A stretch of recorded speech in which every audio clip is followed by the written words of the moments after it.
viel. Gut. Hoffe ich für dich. Okay. Ich hoffe, du wirst guten Sound haben.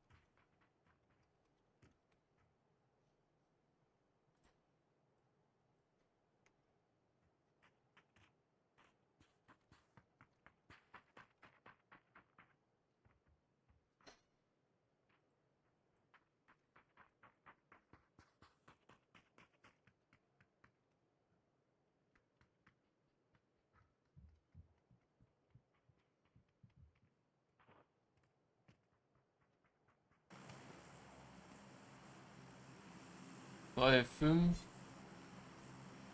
9, 4, 4, 9.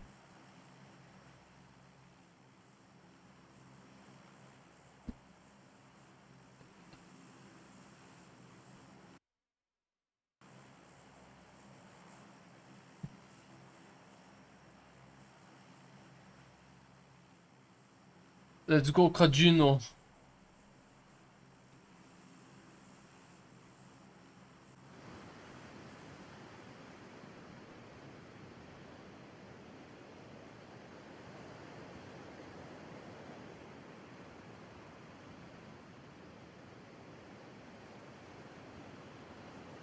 Hm.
Action Games.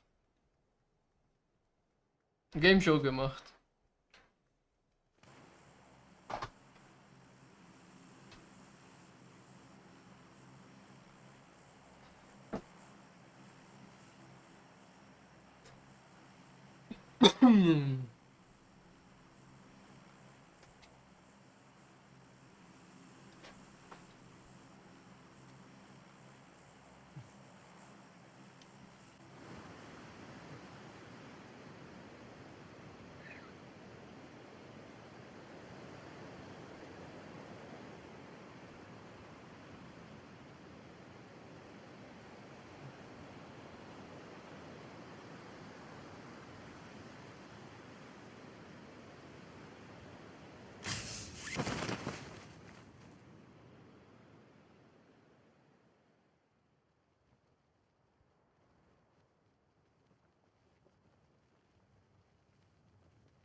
auf Steam, ja?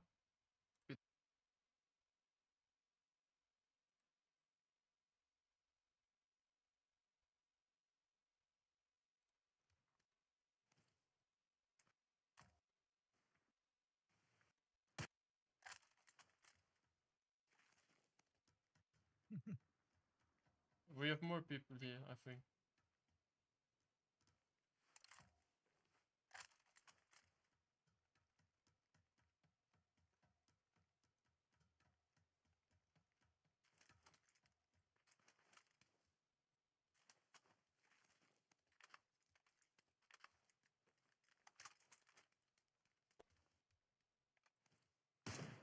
Oh shit, my bad.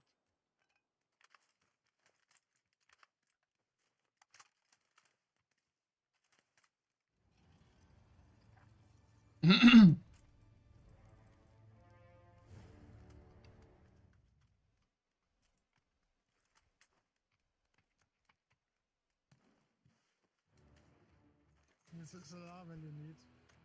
Yeah.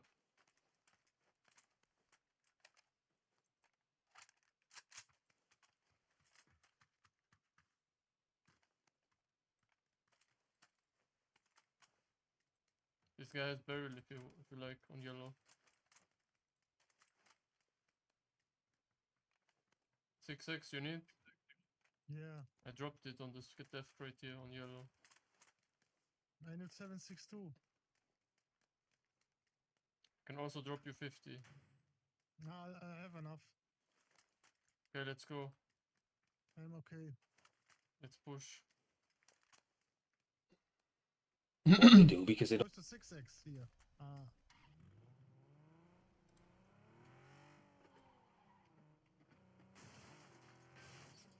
Ich komm gleich.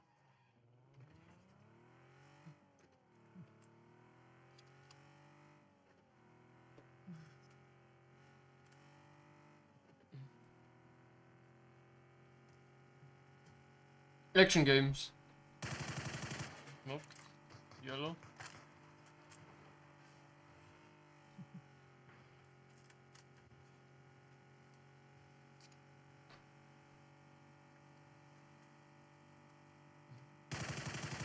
Knocked one more below me.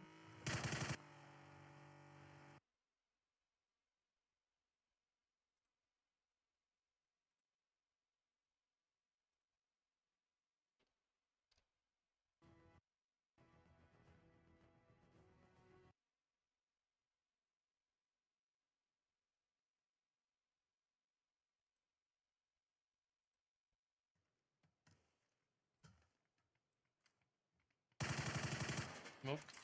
Yellow.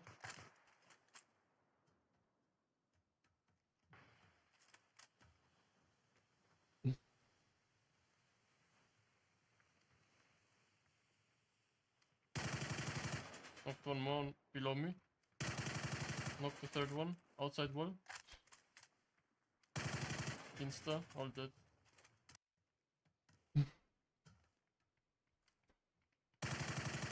Knocked. Yellow.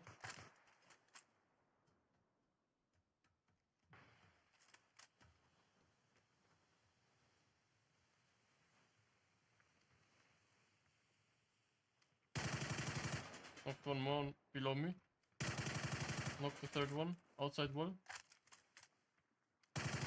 Insta. All dead.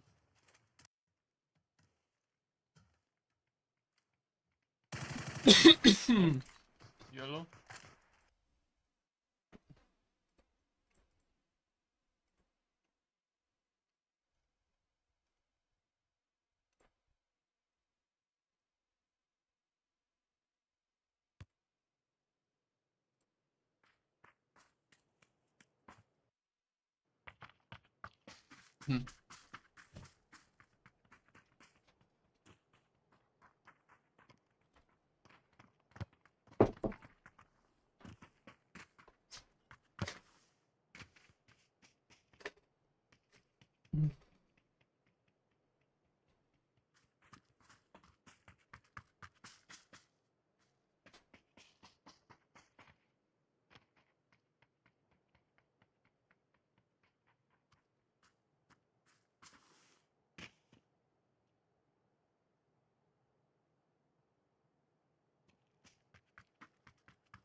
Nice try, boys.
I didn't pay attention.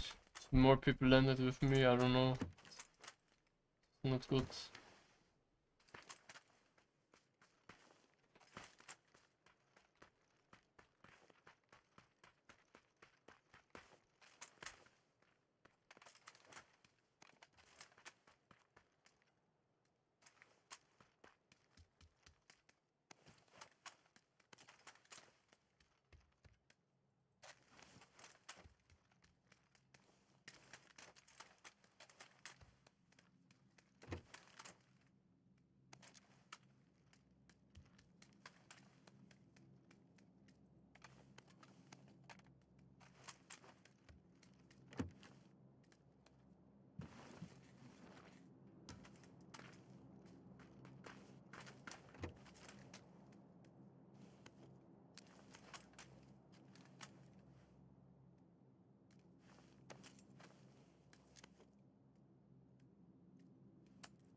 Hmm.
how do you get funding? Because you don't win a lot of prize money, Mm. and you need to get sponsors, which is where obviously the sugar companies come in. Yeah. Which I wouldn't be willing to do. I wouldn't be willing to be paid by a sugar company to promote their products. And I don't even use myself.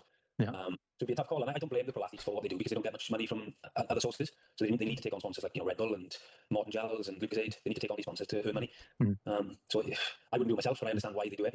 Yeah. Well, but you got Nike. You still got Nike, Adidas, things like that. You can go for the product wear as opposed to the gels. And but if you got your pro card though, what would that mean differently? Would that mean? You could ostensibly continue what you're doing now, which is train part time and work part time, but just now you're at a professional level because you qualified to be. Wouldn't that be the case, or would you sort of have to commit to more of a professional setup?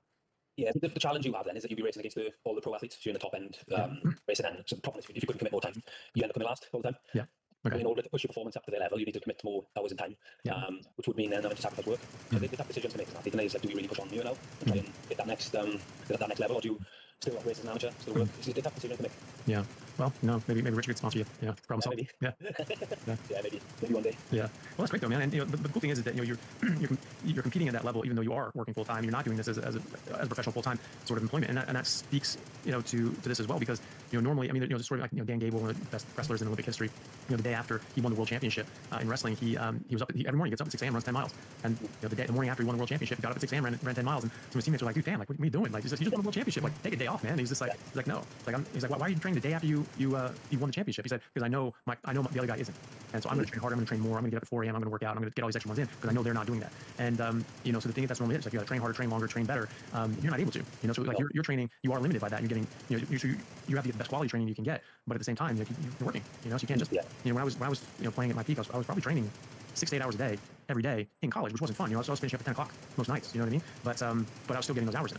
And so I was able to push myself past that. And then when I finished college, I was just training. When I was just playing, and so I was able to do that. But even though you're not able to train as much as those guys, you're still competing at that level. Which just goes to show you that if you were able to train even maybe just as much as them, not even doing the Dan Gable where you're doing extra workouts, 6 a.m. and things like that, but you're just maybe the same. If you just had the same training profiles down, how much better would you be? Because you're already sort of at that standard already, and obviously that will push you into a really, really top competitive position as a professional. Yeah, and the race 9 hours last year, there was actually people who had got the pro license. They pushing it to this year at the start, so they were actually pro athletes in the field. I actually beat some of them. Nice. Yeah. But, we are competing at that level. Even what we do now is just if I was to take that next step. That's the choice to make, isn't it? So, difficult. Keep doing what I do at the moment. Yeah. Well, you get like an OnlyFans and just like have that in the background, and then just like fund your training, things like that. I've actually started as well as a chiropractic clinic. I started to if people reach out to me on Instagram, then I offer them. I do a little bit of coaching or consultations to help people through what I've done as an athlete, to help them to transition into using low carb. Because I get a lot of people message me saying like they've had bad guts, so they've had like health issues with training, they can't tolerate gels anymore, they don't want to take carbohydrate drinks anymore. So they look for people online and they find me, so they message me and I say, look, you want to go through it in a little bit more detail, we can book in a call. Yeah. And yes, surprisingly, people are jumping on that. Because they're using sugar products and they want to just get healthy, get better performance, and I think we can do both of those things. We can improve people's health and we can actually improve their performance as well. Because what I touched on at the start, I was vegan before. Looking back, I realised now how bad my guts were being a vegan. I was trying to go out for a long run, I had to plan toilet stops. Because I go to the toilet like, 6 or 7 times in a day. It's not normal. Looking back now, I thought that was just normal, and I was looking for ways to, and I could never find a solution for that until I met Richard Smith. And I got a lot to thank him for that because he changed my performance and my health. I no longer I go to the toilet normally. I don't need fibre anymore. My gut is completely 10 times better than it was before when I was eating all this fibre. So you just don't need it, and it's changed my life around doing the low carb lifestyle really. Yeah, nice. Well, that's great, man. And it is pretty interesting coming from the vegan thing. If I don't want to keep you too long because I know you have work here in a minute, but super interested in what made you go vegan in the first place and how long you were doing that. Tell us about the documentary, please.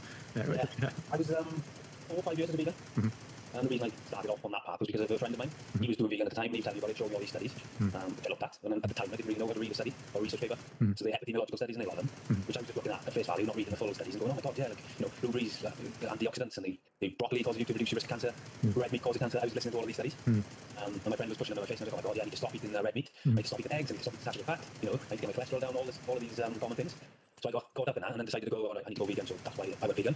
Done it for 4 or 5 years, and then I was not feeling great. My performance was okay, could have been better, but just only now looking back, I can see how perhaps poor my health was. I didn't have any diagnosis or health conditions.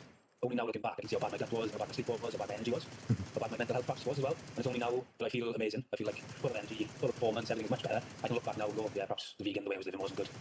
And it was only because I met Richard Smith, because I was helping him with a back problem when he was running. He started running. Came to me, met him, and he set up to my talk, and that was the moment where I started going, perhaps all the things I looked at in the past, perhaps it is all nonsense. And then he guided me into like teaching me how to properly read the paper and look at a study and know if it's good or bad. And that's when I started to realise then the whole world started to like crumble down on me. Like, oh my god, what I've done for the last 4 or 5 years is complete horseshit, basically. Yeah, that's funny. Well, at least you had open mind enough to actually try something new, or at least listen to something new. But your approach on that, I mean, you can't fault it. I mean, you were presented with evidence that seemed very compelling.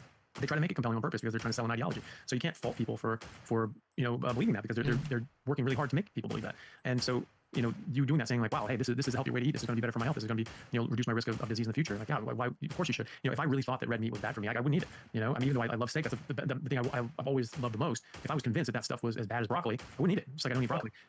Gummy bears. I mean, I love gummy bears. I haven't had a single gummy bear in a decade because I'm like, I'm not eating crap. It's not good for me. And that's what we say. Well, you found out the vegan lifestyle now based on research.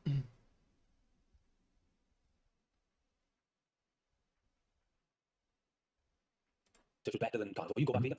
100%. There is no evidence to say that, and that's the reason why I'm continuing to be carnivore.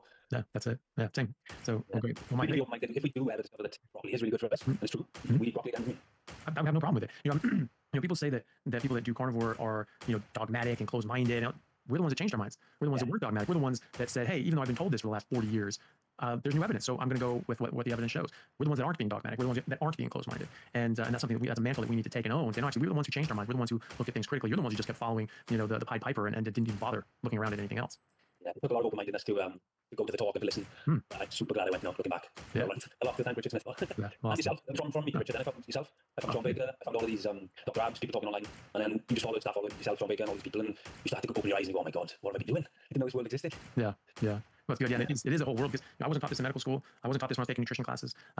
This just didn't show up. And then when I started looking into it myself, I mean, there wasn't anybody I saw that told me, oh, you should try ketogenic, anything like that. I just saw the massive difference when I was only eating meat and nothing else. And so I started looking in the literature. Okay, what do we know? What can we prove? And there's just an entire world and libraries full of information and studies supporting this. And then I came across ketogenic because it was just like, well, this is a ketogenic diet. It's different than how they practice it, but that makes sense. If we're supposed to be in ketosis, that would be our natural metabolic state, because we're designed to eat meat, and almost 70% of animals and insects only eat other animals. And then, herbivores, they break down fiber into fat and protein. So it's like we're also in ketosis, apart from like hummingbirds and bumblebees that, eat nectar and things like that. Basically, everything else runs on fat and protein. And so, that made sense to me why people are having such good success with ketogenic diets, because it's getting you one step closer to our natural diet. And Ich mache nur M-Routine jetzt.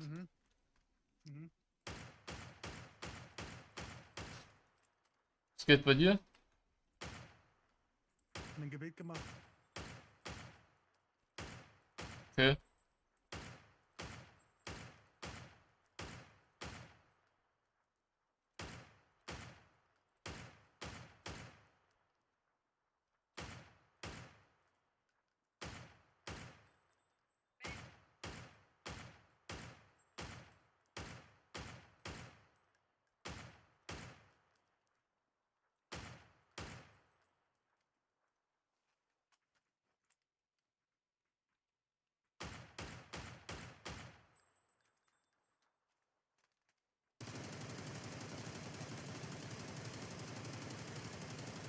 Soll ich jetzt eventuell mein Board verkaufen? Wenn der eine das haben will.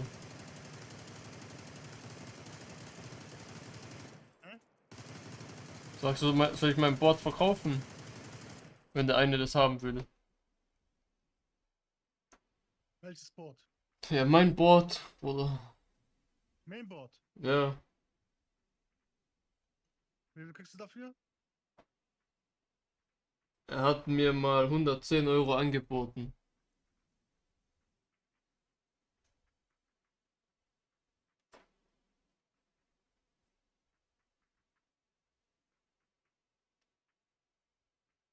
Kannst du machen. Du kannst auch dann den X3D verkaufen, wenn die Zen 6 kommen nächstes Jahr. Dann den neuen kaufen. Ich kaufe dann einfach ein neues System, weil ich will ja gerade auch. Nein, warum willst du ein neues System kaufen? Graka. Wo du jetzt holen willst. Ja, ich meine, das Board, wo du jetzt holen willst. Ja. Du kaufst ein X3D, 9800 X3D, ne? Ja. Genau, und später kannst du das die Zen 6 ja immer noch auf die Mainboard packen. Du brauchst nur die CPU verkaufen. Und dann kaufst du noch eine Graka dazu. Passt doch. Du musst ja nicht das Mainboard updaten. Da kaufst du jetzt ein gescheites Mainboard. Ein bisschen besseres. Wenn das halt Tomahawk oder so. So overclockst du ähnlich und so. Oder? I don't know if it's worth to overclock PBO. Nein, kannst du schon machen. How much will I gain in performance? 10 FPS. Huh? 10? 5 to 10 FPS percent. Then it's useless, no? No, it's not useless.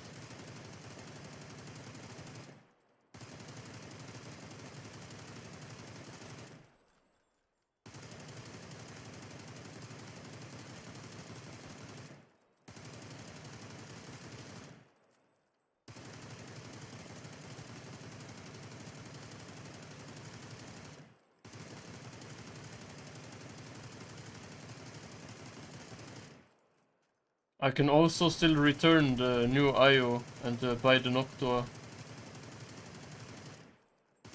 But I don't know. I wanna buy a new system, new everything after 1 year. Kannst ja das Board dann tauschen. Ja, dann mach das.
Big bonuses you're in your prop.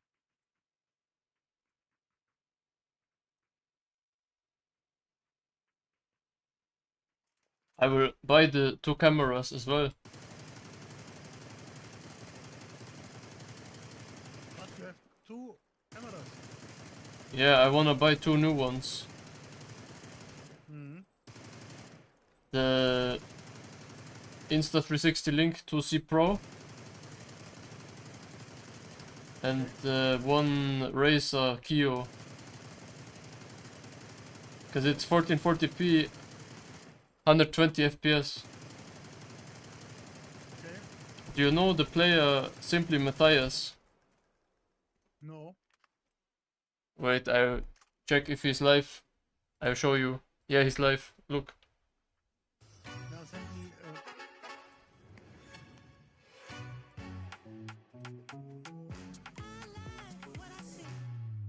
I wanna have the same Das neue Galaxy Mousecam Z Fold 8 as him. Ultra und Galaxy Z Fold 8. Jetzt vorbestellen und bis zu 730 € Abzug im Wagen. Cause it's decent quality and it is Simply Matthias.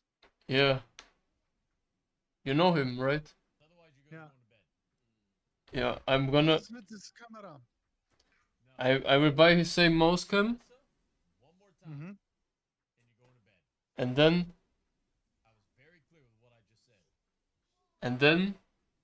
I need some arm for it to hold it and to film from the top to bottom down, you know? Like him. Yes, exactly like him. I'm gonna just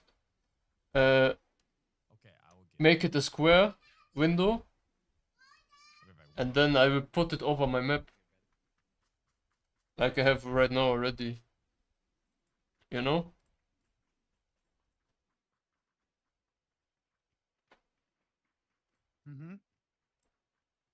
Und das Kamera ist Razer.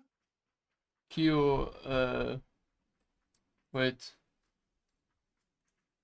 I have it in wishlist. Das ist Top-Down Kamera, ne? It's normal webcam, bro. You just need the arm, you know, and the mount.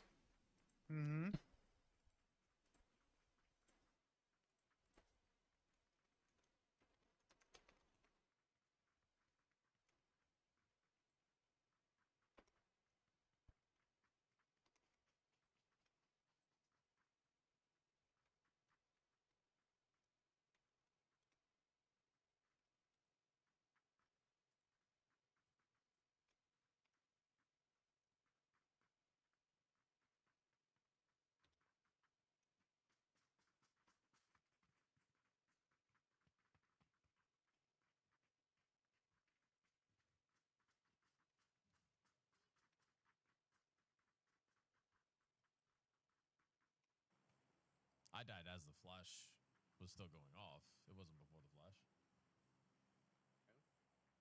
Not back. Razer Kio V2X. Down and he does he literally goes perfectly around the Hast du corner. mal im and Chat tracks me, gefragt, and then oder was? around the boxes at that. Yeah. Like, no, I just It's only 90 euros. positive that guy's cheating. Mhm. Dude, Razer Kio it's- V2 Handcam. V2X. Quiet. V2 steht hier. Auf seinen Kommentare. Yeah, but he showed me the packaging. He showed me the box. It's X. Mhm. Where you see it? No, no, alles gut. Hmm.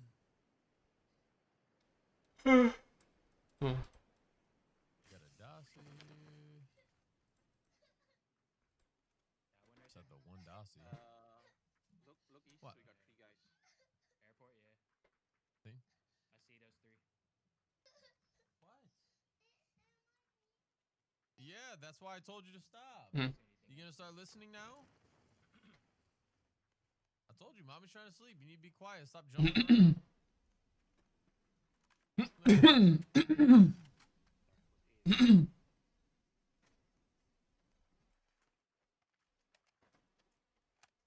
I might have not updated it correctly if I did update it to the wrong one. It's the yeah, the V2X. I probably put the wrong one in there. Yeah. I did go through. And look, he also sent me this. Okay. Excuse you. Alexa, sit down. Or you are going to bed.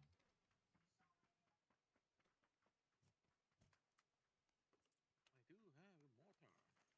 You do? Was? Was hat er gesendet? Wait, I send you.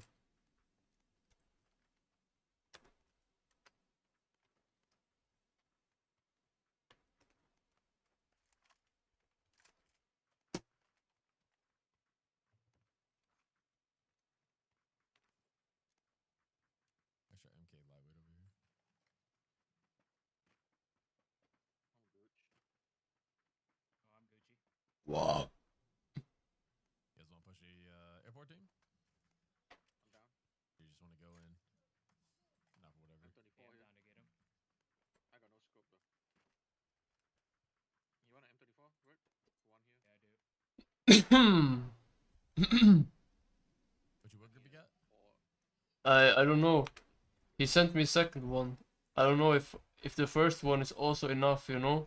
But the second one, it has second mount. we go and pay the Ah. guys a visit. Von Neoware. Grab you one. Von my monitor arm. Thank you. Yeah. You have one for him? Because I got a 4. But what do I put on the top? Light or? Okay. No, no, I don't have this. Oh, yeah, I got a 4. It's for cam, bro. So it's filming down, you know. Mm. I don't know why I keep I have also Neoware. Yeah.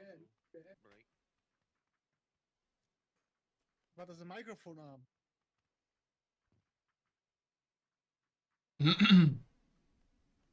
Girls, no. What do you not understand? It is You got late. power there, Rick? Mommy's trying to sleep. Sit down, be quiet, or you're going to bed. Das one ist für Mauskamera und Kamera für Smartphones Kamera auch so. Perfect. Mids here. Yeah, there's a how do you say? No, I'm good. I got a Was heißt Gewinde? I was just grabbing 5s. I got Gear oder so, oder? so prior. Thread. I'm back. Oh, actually, yeah, that's the Thread. one to grab. Yeah, pick Yeah, What's that? Ja, thread right. mount. No, Witchy. Oh. I did hear him shooting there. Yeah. Zapfen. Yeah, he's doing his best shots. He's trying to make sure that he's not going to whiff. and Cone. roll the shit, you know, but it's Du willst es dann not. so machen wie er. You know, I'm not gonna film my keyboard. I have input overlay. Oh, yeah. Matt has a 4. Yeah, yeah, right. I will just make the square for the mousepad and put it over my map. You know? Why you not film this boat? Because I have input overlay.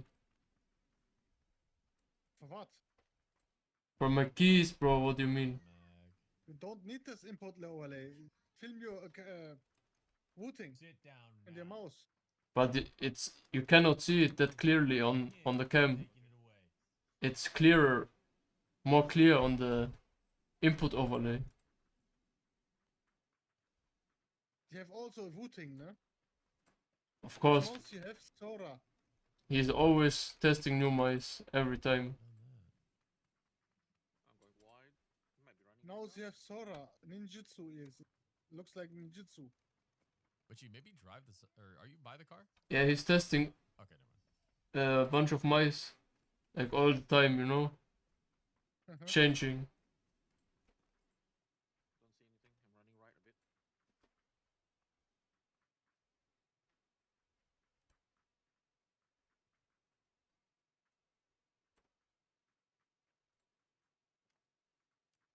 Seen him, warehouse. Orange. Got the cigarette. Might have heard me. Der hat mein 84er OLED. He's using it, or? Yep, yep. Yes, right now using, I think.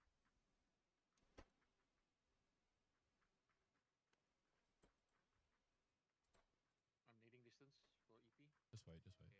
Just waiting. He's 1 HP.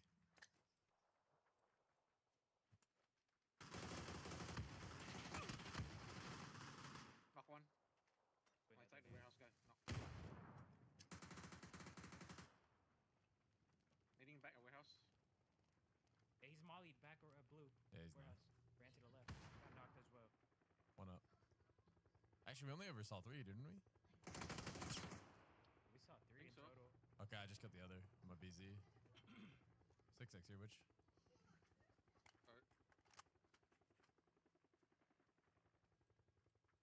Got one from this guy. Leave us here.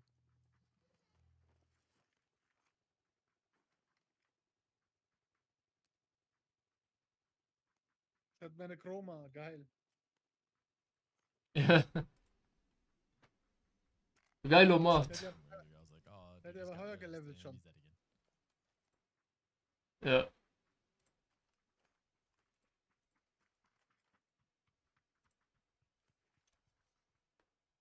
Hat er dich schon full gelevelt, oder? Yeah, yeah.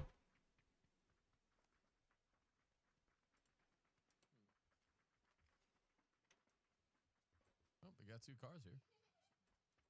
Ooh, 3 cars. Yeah, this one's kind of fucked. Do you guys see another pickaxe? I grab one from this guy. There's, yeah, 3 frags at the very bottom there, Witchy. If you need frags. I got 4. Okay. First got that car, you come with me. The frags were on yellow body. Oh. That was close. Yeah, they're at the bottom.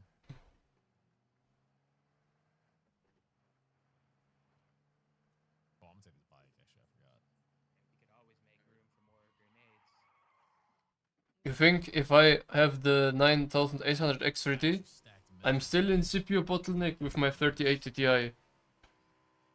That one game we ran out of meds, and I was like, was? hell no, I ain't letting that If I buy the 9800 X3D, am I still in bottleneck with my 3080 Ti? Warte, ich mach gar nichts. Hey, Wait, I can Vanessa? hear nothing. Jetzt nochmal. Am I still in bottleneck with my 3080 Ti if I have the 9800 X3D? I don't know. I think you, oh shoot, this car's Uh, up near the gas station. no, it's of course better. Yeah, but I will still be in bottleneck of GPU, right? Oh shit. Hmm, I'm going left of you. maybe, aber it's better. Performance. 100%.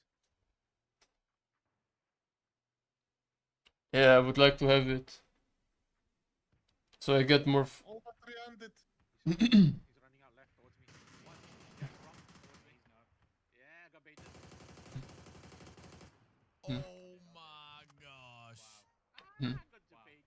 cinematic. Fully debated, man. Oh my god. Oh, fuck. We're getting sniper rifle in the warehouse. Keep going. Smash shot. Gross. Oh! On me, on me, on me.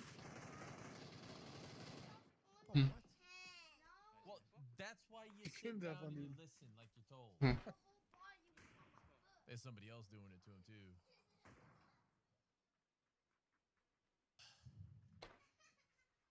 It's better than the very after it. I'm actually whiffing with this thing.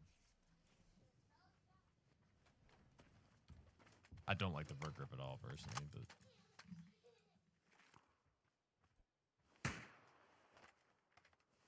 oops. And like you're told. I'm actually whiffing with this thing. I think the tilt. Somebody else. I think the same thing to him. Yeah, but I prefer after it. I'm actually whiffing with this thing. AR comms, Go. like, bro. Everybody just get it, bro. I'm gonna take it. You're told. Mit Schrägvisier, sag ich. There's Mit Was? Schräggriff. Spielt die auch mit Schräggriff. somebody else Ja. doing it to him too. Bad Boy auch, der spielt nur Schräggriff, ne?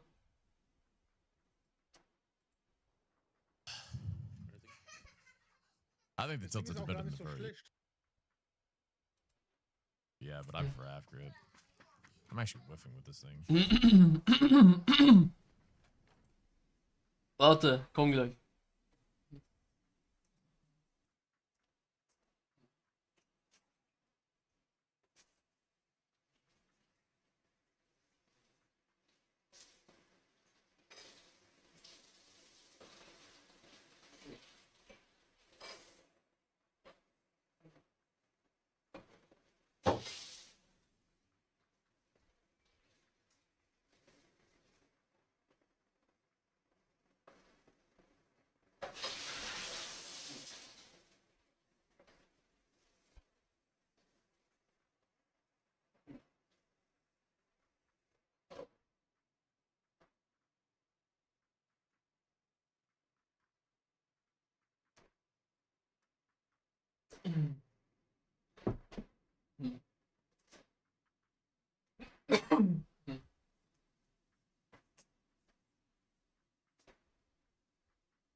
Das ist der J, ne? To the May.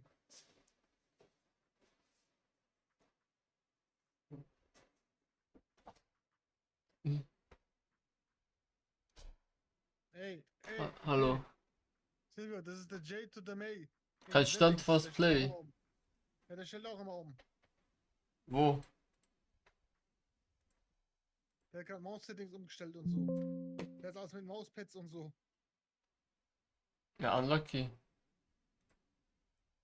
Der hat ein Saturn-Mauspad, oder? Oder ist es ein Artemis? Artisan.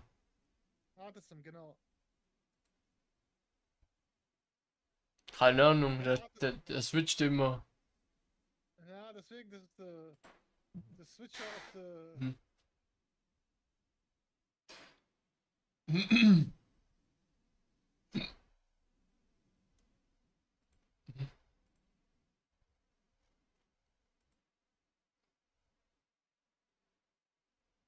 Was trägt der für IEMs? Ja, ihn kennen 1. Glaube ich. Oder frag ihn mal. Nein, frag ihn du. Wenn er wieder... Der Aret 2 IEMs. Hat er? Ja, Arete 2. Woher weißt du das? Steht in seinem PC-Setup. Array 2 IEMs.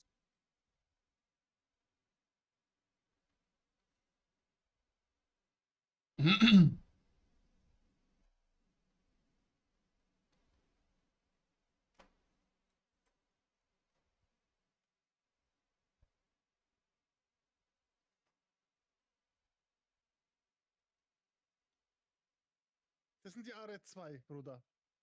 Frage mal, wie die reingehen, ob die ihnen gefallen.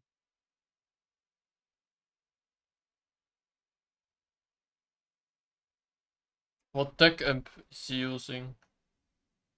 Ja, musst du ihn auch mal fragen.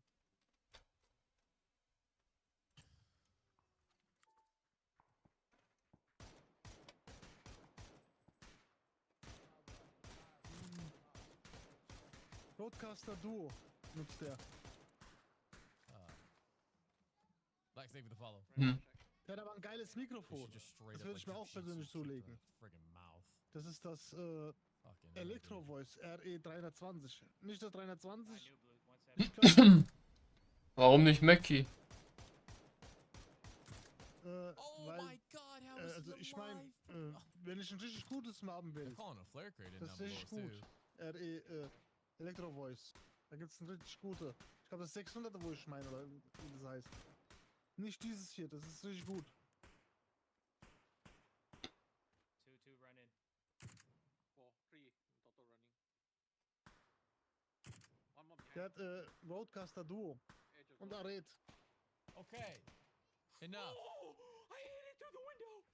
No way! Jesus. Left to right movement in blue. There's a beady Tag. all the way on yellow. That's the far southwest hill. Oh, dude, these guys are calling a flare crate in below us. They're foot running on the orange. I might have heard car above me. Car above I you? might have. I think so. We probably will have one above us here soon. There's still 33 up. That's why I want to pressure this compound to even get a knock. Yeah, they're not peeking compound. They're smoked out. Blue pink. Yeah, I lit him up. Honestly, I'm just going to start foot pushing down if you guys want to drive. Just give me a second to get close and we can open up on it.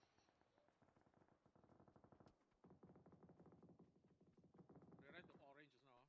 Go out wide left. Oh, shoot. It's team wide left. Yeah, actually go wide right. Go wide right, sorry. Oh shit. Okay.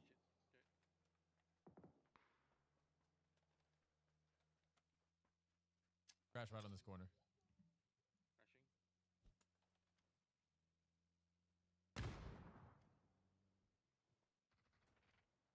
Crashing. P90. I'm holding out left.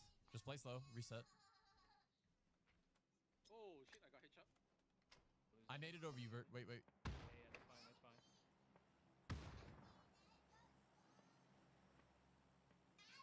Outer wall, outer wall. Gilly. Blue ping wall. Right to left movement. P90. Close left to me. Watching your left. Hinter die P90 oder lässt er liegen? Ist noch gute Munition. Run left, orange. No ghillie, not ghillie. I'm stunning. Wait. Fencer.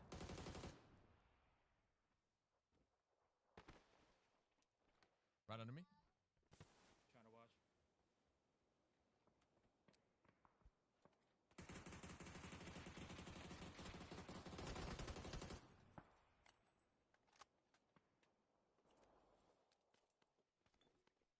Sit down now or you're going to bed. I told you. Mommy's trying to sleep. Jesus.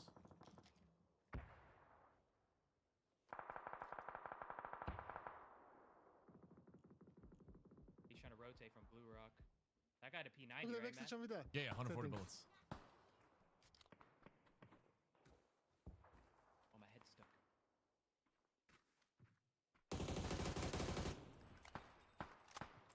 Tag on blue rock.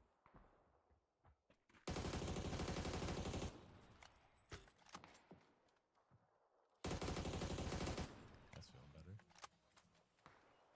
What the fuck? He had an arm, too. Oh, I didn't even see that. Oh, shit. That's even better. Oh, he had the ammo, but he didn't have the gun. Oh, yeah, wait. Because he picked up a Panzer. Oh, that's true. Wait, where did he drop it then? Oh, it might be on the car there. Orange. Blue might be running already. Nope, blue's still there. One of them probably just got knocked by yellow. It's the guy on this rock up top yellow as well. I'm hitting a repair kit real quick. We're so good. We need to care for yellow. There's one. Oh, one thank more God, to the after left it. of him. What's that? Near where the donuts are, the K9. There's a K9 over there. You over the donut? Wait, what are you saying? The orange is pair of donuts there. Yeah, yeah, that's what I'm saying. That's that. Yeah, that's where the multi is. Yeah, I couldn't find the arm.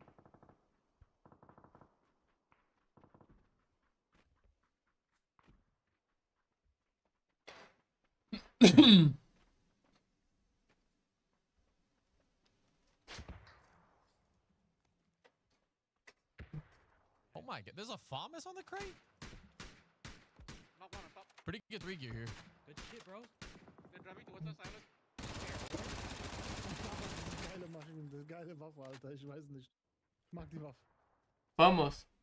Who's Yeah. silening? Yellow, Orange? Yellow silent towards us. OP as fuck. Ja. Offside. I fucked up that BD. The BD's going towards yellow. Smokes. 2 guys in the rock. He laid prone on blue, prone on blue. Can you see that witchy on the roof? Prone on blue, behind the Dacia. Trying to see. Another They're driving our car edge. crashed They crashed us. Yo, focus. Yeah. Where'd they crash us at? My side. Trying to help you in that. Hold on, right? You went inside. Hitting that. Nading Not over. just nading Utah over, man. bombing.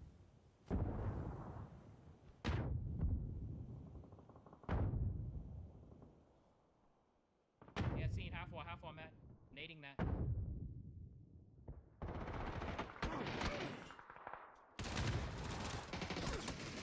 Got him. Shit. Two there. Left side on you. Left side. Nice. Got him.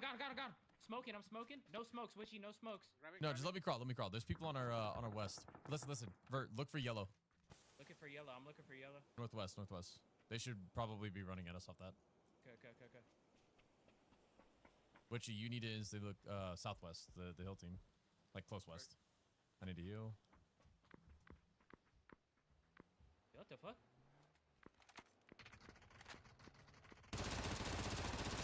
Okay, well that's a play, I guess. What the fuck? What the What fuck? the fuck is right? Holy shit! I'm saying, bro. What the What's fuck? happening? It's a cinema, bro!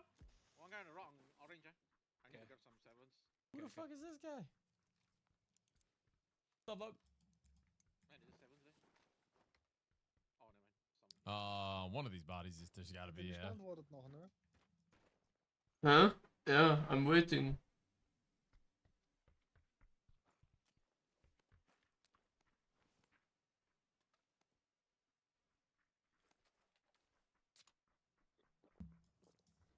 The FAMAS is like a 5.56 vector. I last saw somebody on orange rock. So I don't know if That they're still pony even coop is there. driving towards the hill team, it seems. Yeah. No trouble, just? Last seen Bro, there. there's a Watch out. blown up car though, like blue, like. I don't know if this guy's still over there or whatnot. I need to move these.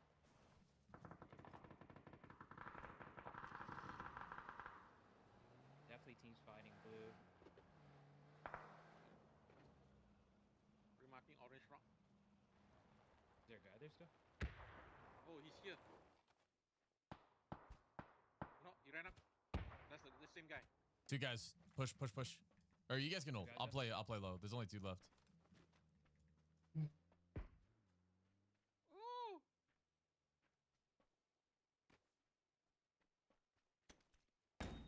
He's about to peek me. We're watching over you.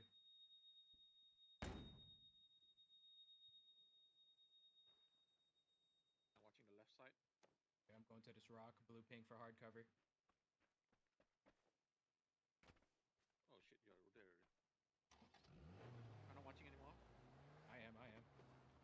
Edge of blue, edge of blue. Really tag, blue pink tree lines, left to right movement going up the hill. I'm going to the house. We have full zone control here. We just play slow. Last scene, blue. Oh my. Oh I shit. got lasered from top blue. Just play you guys, I don't think safe.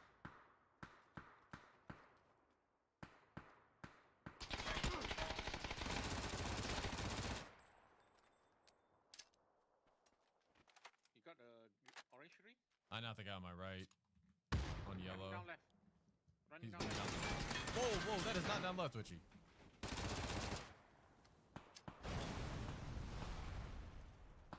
Go. Oh, Nice, bro! What the fuck call is that, Witchy? What? Running down left, running down left! He's all the way right. Something. Let's fucking go, bro.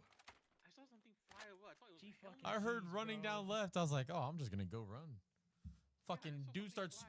spraying at me from the same spot I knocked the first guy. My bad, sorry. Which he's trolling.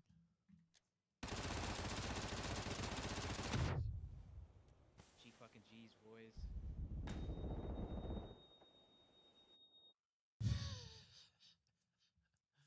The Maximus. Boss, how we doing?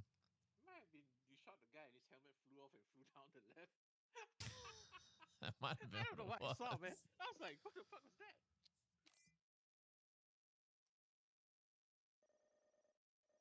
Wait, which IMs did you order? Gee, fucking G's, boys.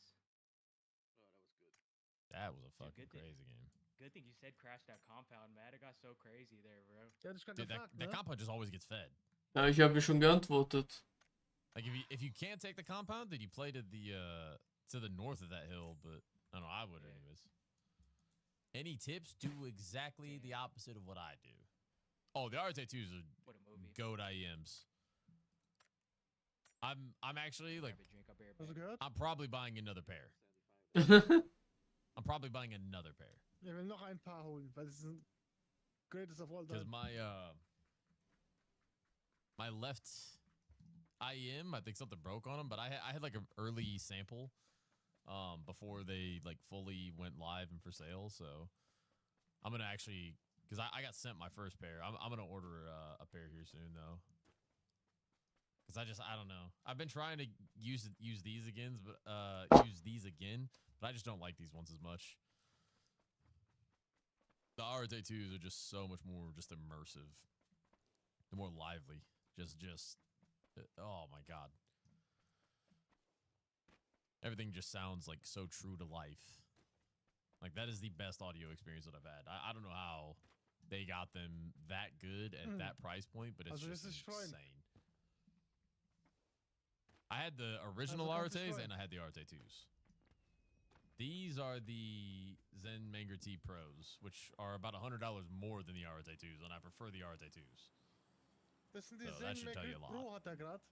Ja, ich RT2s guck are doch $100 selber, cheaper Bruder. than These, and I'm about to buy another pair of RTs and throw these back in the box. Those RT2s for the price point are just insane. And they go on discount a lot. Like, I think they're like $20 off on Amazon right now, actually. Dan Chang? Make him sing?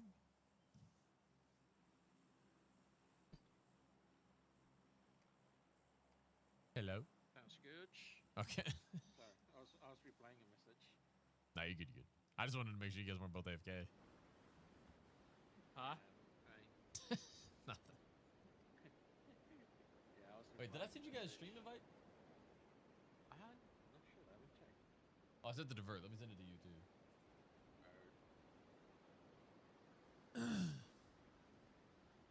If you want to accept it, Bert.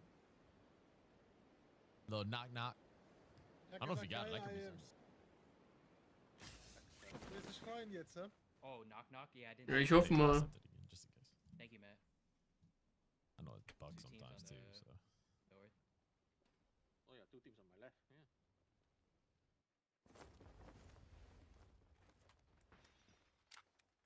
Yeah.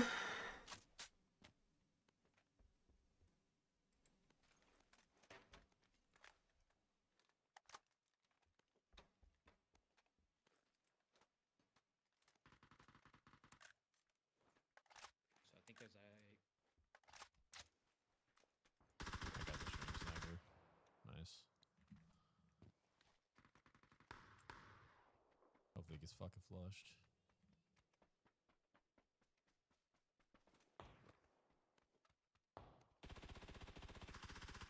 Holy shit. This guy's 1 HP. Hmm. Trying to find a first aid. Nice, it got flushed. Yeah, that guy blatantly stream snipes. He Q sniped me one time when I was doing random squads and instantly started talking to me. Live stream mode and everything.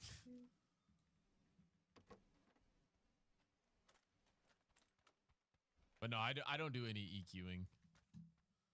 In my opinion, if you have to EQ, you just have shit audio in the first place, and that's just not going to be ideal. His teammate just knocked another one on the team. We should force. 2 knocks here. There's 2 teams in front of me, so not safe to be honest. Yeah, no, they flushed too. Just dropped my fucking gun right next to me. I got a bleed on mine. Still one on orange and one on the right side building. There's 2 houses here. I'm wrapping on the right. Going to the rear. He's behind the house I blasted saw. Left That's a house flush. to shotgun somebody. Is that your flush? One of yours? No. Different team. I got my bleed.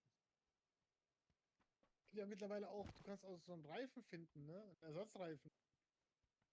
Ja. Guess he bought knocked him. Hä? Ersatzreifen für Auto kann man finden. Bei dem Spiel. Ja. I'm sure one's in yellow. Yeah, that's what I thought too. Got a cocktail bleed. Oh, that's it. Also, mit einem Reifen, ist es ein Reifen oder ein ganzes Paar? See. Ein. Still one guy here, right? Did he go Really inside? weak, he's really weak. Second Oh. story. Hey. Oh, never mind. Oh my god. Oh. Nice, bro. Oh, Matt is locked in right now. Nice, man. Oh shit, it's on fire. Extra pickaxe. They wiped the other team though. Not sure. I don't think so. Let me double check, because I think that was a flush. Yeah. Yeah, Big I got Yellow Rice was extra a six. flush. Okay. Here's the Minicano's a Might have flush. flush. Should be 1 or 2 more on the other team. M34 Expect it to here be somewhere. 2. Was meinst du da gerade mit Flush? Flush, Bruder. 6x Ach so, here. Flush. Ja, okay. No, you're good. I actually have an extra one too. Matt, 6x here. Good Extra. use. I'll just take his. Or yours is extra too? Yeah, extra here. Yeah, I got an extra one too.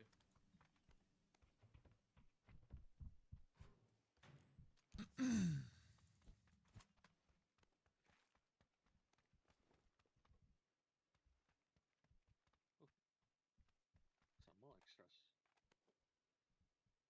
What extras? Looking for a 6x. Okay. Looking for an AR if anybody sees any. Here. You just take the barrel. Ooh, Send a mag at the bottom there. Gucci. Half grip here. Real I can- quick, assist me in blowing up this car.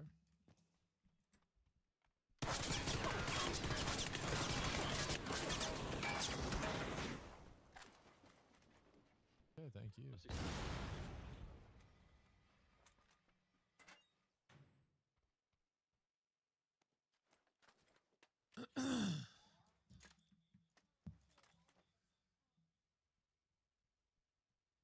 Yo, sorry to hear that, Geiger. Happy I can help, man. But yeah, Team sorry to hear that, tilted. brother. Yes, I could use. I know how it goes, man. I know how it goes. That is not Probably lightweight. not easy. Oh, 8x down here. Oh, you guys. Keep your chin up. Gucci. Right, 8x down here. Doesn't even fit your head. Tragic. I don't even have a fucking DMR to put one on, dude. I have a scar have from my bulky. secondary.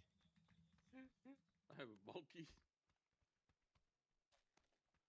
Yeah, my secondary is a scar. Here, take this. Take the drag. I'll take your bolty. There's a tilted wait, grip up yeah, there, yeah. MK here, MK here. too. Okay. Well, there's a okay, drag okay. up there. Do you need I'll a take the extended drag mag for the drag? Second mag for the drag. I got one, You sure? I dropped the 8x I have here a, for it. I have a DMR Was? extended mag. Second mag for the drag. You want it? No, I got Extended I got mag. AR see Yeah, one extend AR one. Mac for the drag. No, I'll just put this on my MK. The drag needs more than the MK. That's why I There's a wanted lightweight on to the too. stairs. I got one. Thank on you the- though. Guys, good on first days. I got On your I'm arm good. of your mouse cam, besides the Two mouse is drag. cam, nothing. I just have Those the good. hand cam on my monitor or on my arm. I'm ready. Guys need a fresh 3 vest. If he doesn't need it, I'll take it. But Alright, you got it. I'm mainly looking for first aids. Only got 2. I got 5. Come. Just Yeah, give me yeah, one. yeah. Got a EV right here. That's good. You sure? Why would I'm not gonna take all of yours, bro. What do you mean? I still have 5. You still have 5? Yeah. Wait, the math ain't math in there, brother. I got 1 mid kit too. That's why. You said you had 5 and you dropped 2. Yeah. But you didn't take the rest of it. I only took 1, so that way we should both have 3. Come. Take Or well, more in the car for you. wait. No, I'm not mathing right. I'm too tired for this shit. That just confused me. I got a EV. You know me, I was just man. running 1 through plus this 1 building equals real 3. quick. I think you're trolling me right now. No, I'm not. I feel like you're trolling me. Check the car. Show me the Carfax. I'm in the Carfax. I got 17 bandages now. Oh, I'll go get the other hearts one. Hey, Dex here, extra. What's up? Outside of that, though, Kaiga, how are you, bro? Nah. I got a drag, man. Outside of that. I got a barrel this game. Wait, do you have a multi-extended? Oh, I got K9 this game. Oh.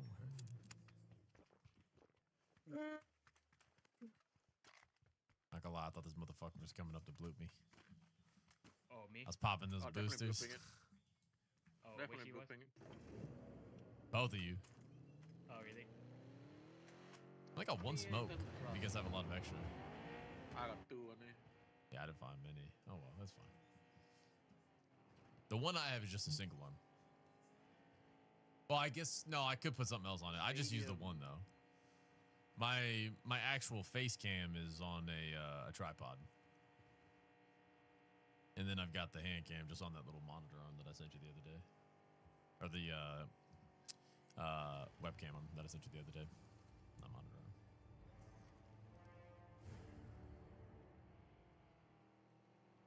Wait, where did you order that, Snapshadamus? Where do you order a real level 3 helmet? Move over, slope up.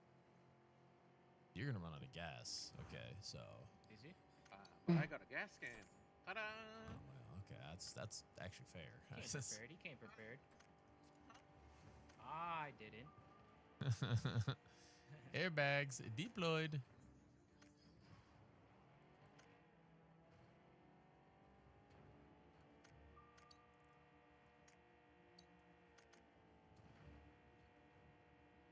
We going south or no? Where do you want to go, Witchy? I don't know, man. You tell us. There are people to shoot. You don't mind me, boys. Yo, I was just going Capitan. on a side quest. Okay. Did you find it great? No, I found a flipping Pico bus. I found out there's no roll cage in this, brother. Kaikona.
Für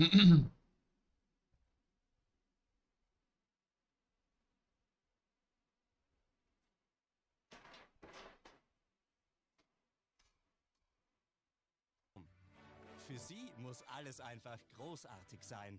Hat er irgendwas Nützliches gesagt? Noch? Wie schmeckt dein Sommer? Genieß den Sommer auf deine Art. Mit Hallo? Pepsi. And that shit was so ironic, dude. Hat er noch irgendwas Nützliches gesagt? It's a little dip. Yeah, I was gonna Witchy say got fucked up.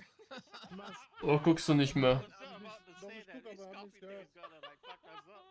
And I got shot in the ass. Well, okay, so when I'm digging, I thought you were looking around is the thing. And I don't think you were. I think you were looking at that little coffin-sized crater, and you were like, "Yeah, I could take a nap soon." I was looking at I think you were thinking like, "Yeah, I could take a nap soon," because you're tired. You know, I think you wanted a nap, and I think you got it. Okay. fuck you. I think you went looking for what you wanted, and you found it. I went to deep sleep there. Holy shit. He's hibernating. So it's just like we're all sort of in ketosis apart from like hummingbirds and bumblebees that eat nectar and things like that. Basically everything else runs on fat and protein. And so that made sense to me why people are having such good success with ketogenic diets, because it's getting you one step closer to our natural diet, and the big bonus is you're in your proper metabolic state. And so that made sense to me. But I didn't go keto because I read Dr. Atkins' book. I didn't know anything about it. Or someone said it's just I came to this just on the biological evolutionary principle. This is how we've sort of evolved eating, and then all that supportive information on ketogenic diets and how massively beneficial they are. It all just clicked into place, and there's so many other things that clicked into place as well. None of those things are taught in medical school, none of them, and yet there are randomized controlled trials showing that ketogenic diets are better than most medications for many diseases, if not all medications. I mean, it's obviously a better treatment for diabetes. It can cure diabetes, can treat the root cause. For 100 years we've known that epilepsy can be put into remission in 50% of patients, child and adult, and the other 50% improve dramatically. Same with migraines, and it helps Parkinson's, it helps Alzheimer's, it helps so many cancer. And so why is that not being taught in medical school? We have huge opportunities there. We can always use medicine, but hey, why don't we do both? Why don't we take a holistic approach and say, hey, why don't you fix your diet in this way, and then we'll look at medications and sorts of treatments and all these other sorts of things. And it's not a hard conversation. I think I'd spent 10 seconds, convincing a mother of a child who was having seizures at the hospital. I was looking after her daughter, 2 in the morning. She was having these episodes. Turns out she's having seizures, and but resistant to treatment, things like that. And I just said, hey, by the way, there's 100 years of clinical data showing that, especially in pediatric populations, eliminating carbohydrates and doing a ketogenic diet can significantly reduce seizure and as much as 50% can completely put them into remission without medication. And she just said, oh, great, yeah, we'll try that, definitely. I mean, that quick, so it's not a hard conversation. But a lot of doctors, well, it's really difficult to change people's diets. It's really difficult to do this. Have you tried it? When I try, it's actually not that hard. No, especially when you're having seizures, your kid's having seizures, and you're worried sick about them, and that's a highly motivated individual. If it's just somebody who just doesn't care, they just want to drink and smoke and just whatever, doc, I don't care, just give me the blood pressure medication, fine. But if you're having seizures, your kid's having seizures, or you have very serious illness, that you're motivated. You're motivated to do something different if it's going to help. Yeah, absolutely. Yeah. Absolutely. Well, Dr. Davies, thank you so much for coming on. I'll let you go back. I know you got patients coming, so thank you so much for taking so much time in your morning. Really appreciate it. Thank you, Dr. JP. Thanks for having me on. No problem. Please do tell us where people can find you, social media, website, anything like that. Yeah, my personal account on Instagram is the main place that I post. On Strava, really. So Mikey D Davis is my Instagram. Mikey D Davis, and you just see a photo of me and I'm on the last time. That photo finish line, the hands up. Nice, that's very good. Okay, we'll put that in the description so people can take a look down below and take a look and see that. So thanks so much. Really good to see you, and good luck in the London Marathon and all your competitions from here on out. Thank you. Thank you. And thank you everybody for joining. Really appreciate it. If you or someone you know is training for competition and needs to hear this sort of information, please do share this and leave a comment down below with your experience training on a ketogenic or carnivore diet. Thanks everyone. See you next time. Welcome to the Plant-Free MD podcast with Dr. Anthony Chafee, where we discuss diet and nutrition and how this affects health and chronic disease, and show you how you can use this to optimize your health and happiness, both mentally and physically. All right. Hello, everyone. Thank you for joining me for another episode of the Plant-Free MD podcast. I'm your host, Dr. Anthony Chafee, and today I have a special guest, Mr. Jacob Lohman. So, Jacob, thank you so much for coming on. It's good to see you. You too. Thanks for having me. Yeah, of course. Yeah. Well, okay. So, for people who haven't come across you before, can you tell us a bit about yourself? Yeah. So, basically, I am an 18-year-old athlete who's living in Denmark right now, and I've been on carnivore for around 4 months now. And it basically started like I took the order, the usual order where you remove the junk food, the sugar, and then I got into fasting, tried having some 2 days fasting, 24 hours. Ich habe bei mir keine Trennung von, das ist privat und das ist sozusagen Arbeit oder das ist Tempel, das gibt's bei mir nicht. Das bin ich. Ich mache die letzten 36 Jahre nichts anderes. Aufgrund dieser ganzen Medienpräsenz gibt es sehr viele Augen, die sind auf mich gerichtet. Du musst auch eine Frau als schön wahrnehmen und nicht so wie vielleicht viele Leute denken, okay, der hat in sich irgendwie alles perfekt unter Kontrolle und der hat das alles in sich getötet. Wenn du dich nur innerhalb des Klosters an die Regeln hältst und dann rausgehst in die Welt und dann sozusagen über die Stränge schlägst, hast du irgendwas nicht gelernt. Für mich heute, Freunde, ein sehr, sehr, sehr besonderer Podcast, weil ich privat seit Jahren tatsächlich schon deine Videos geguckt habe, beziehungsweise Videos, in denen du geredet hast über verschiedenste Sachen. Ich bin durch den TED-Talk auf dich gekommen. 5 Hindrances. Und der ging 17 Minuten. Ich kann jedem hier empfehlen, der ist auf Englisch, aber der ist extrem gut. Ich habe den safe 50 Mal geguckt. Das muss dir natürlich auch hier, ist für mich auch eine eigenartige Situation. Also für mich hast du auch echt eine Art Vorbildfunktion. Und es war gerade irgendwie so schicksalhafte Fügung schon fast. Ich war spazieren. Ich war noch komplett Haare nicht gemacht. Ihr wart, so wie es sich gehört, wesentlich früher da. Dann habe ich dich am Auto gesehen. Auch in quasi nicht in einer Robe. Und dann, weil ich mir genau darüber Gedanken gemacht habe, wie ist dieser Mensch eigentlich, wie integriert er das alles? Und dann hatten wir gerade eigentlich schon fast ein langes Gespräch über all diese Dinge und muss sagen, ich bin echt, es ist selten so, dass ich von einem Menschen, wenn ich ihn in echt treffe, beeindruckter bin, als von den Bildern und Videos, die ich so schön poliert im Internet sehe. Deswegen freue ich mich extrem jetzt auf diesen Podcast. Also vielen Dank, dass du hergekommen bist. Danke auf jeden Fall erstmal für die Einladung. Und ich denke, du hattest jetzt eine Sache angesprochen bereits, die mir auch Ski. jetzt vielleicht auch wichtig ist. Und zwar denke ich, man muss einfach selbst für sich mal erkennen, dass alles das, was heutzutage auf dem Handy man sich anschaut, auf den Bildschirmen man sich anschaut, in den Hochglanzmagazinen, die man sich anschaut, im Fernsehen, die man sich anschaut, selbstverständlich ist das, was man dort in der Regel sieht, immer eine aufpolierte Variante von etwas. Aufpoliert bedeutet aber nicht, das ist falsch. Aufpoliert bedeutet nicht, das hat nichts mit der Realität zu tun. Aber es ist trotzdem erstmal nur ein Indiz sozusagen, in welche Richtung geht diese Dienstleistung, in welche Richtung geht vielleicht dieses Produkt. So, aber letztendlich gibt es wirklich nur eine einzige Art und Weise, bei der ich denke, wo du selbst dann an Erfahrung kommst. Und das ist Produkt ausprobieren, Dienstleistung ausprobieren oder Mensch kennenlernen. Und alles andere ist einfach nur Halbwissen vielleicht und einfach irrelevant. Das heißt, so wie man sagen kann, das ist alles Blenderwerbung, ja, aber ohne dort gewesen zu sein, sind jegliche Aussagen genauso Blenderaussagen, weil man war ja nicht dort gewesen. Das heißt, woher kommen die Annahmen, dass etwas nicht stimmt?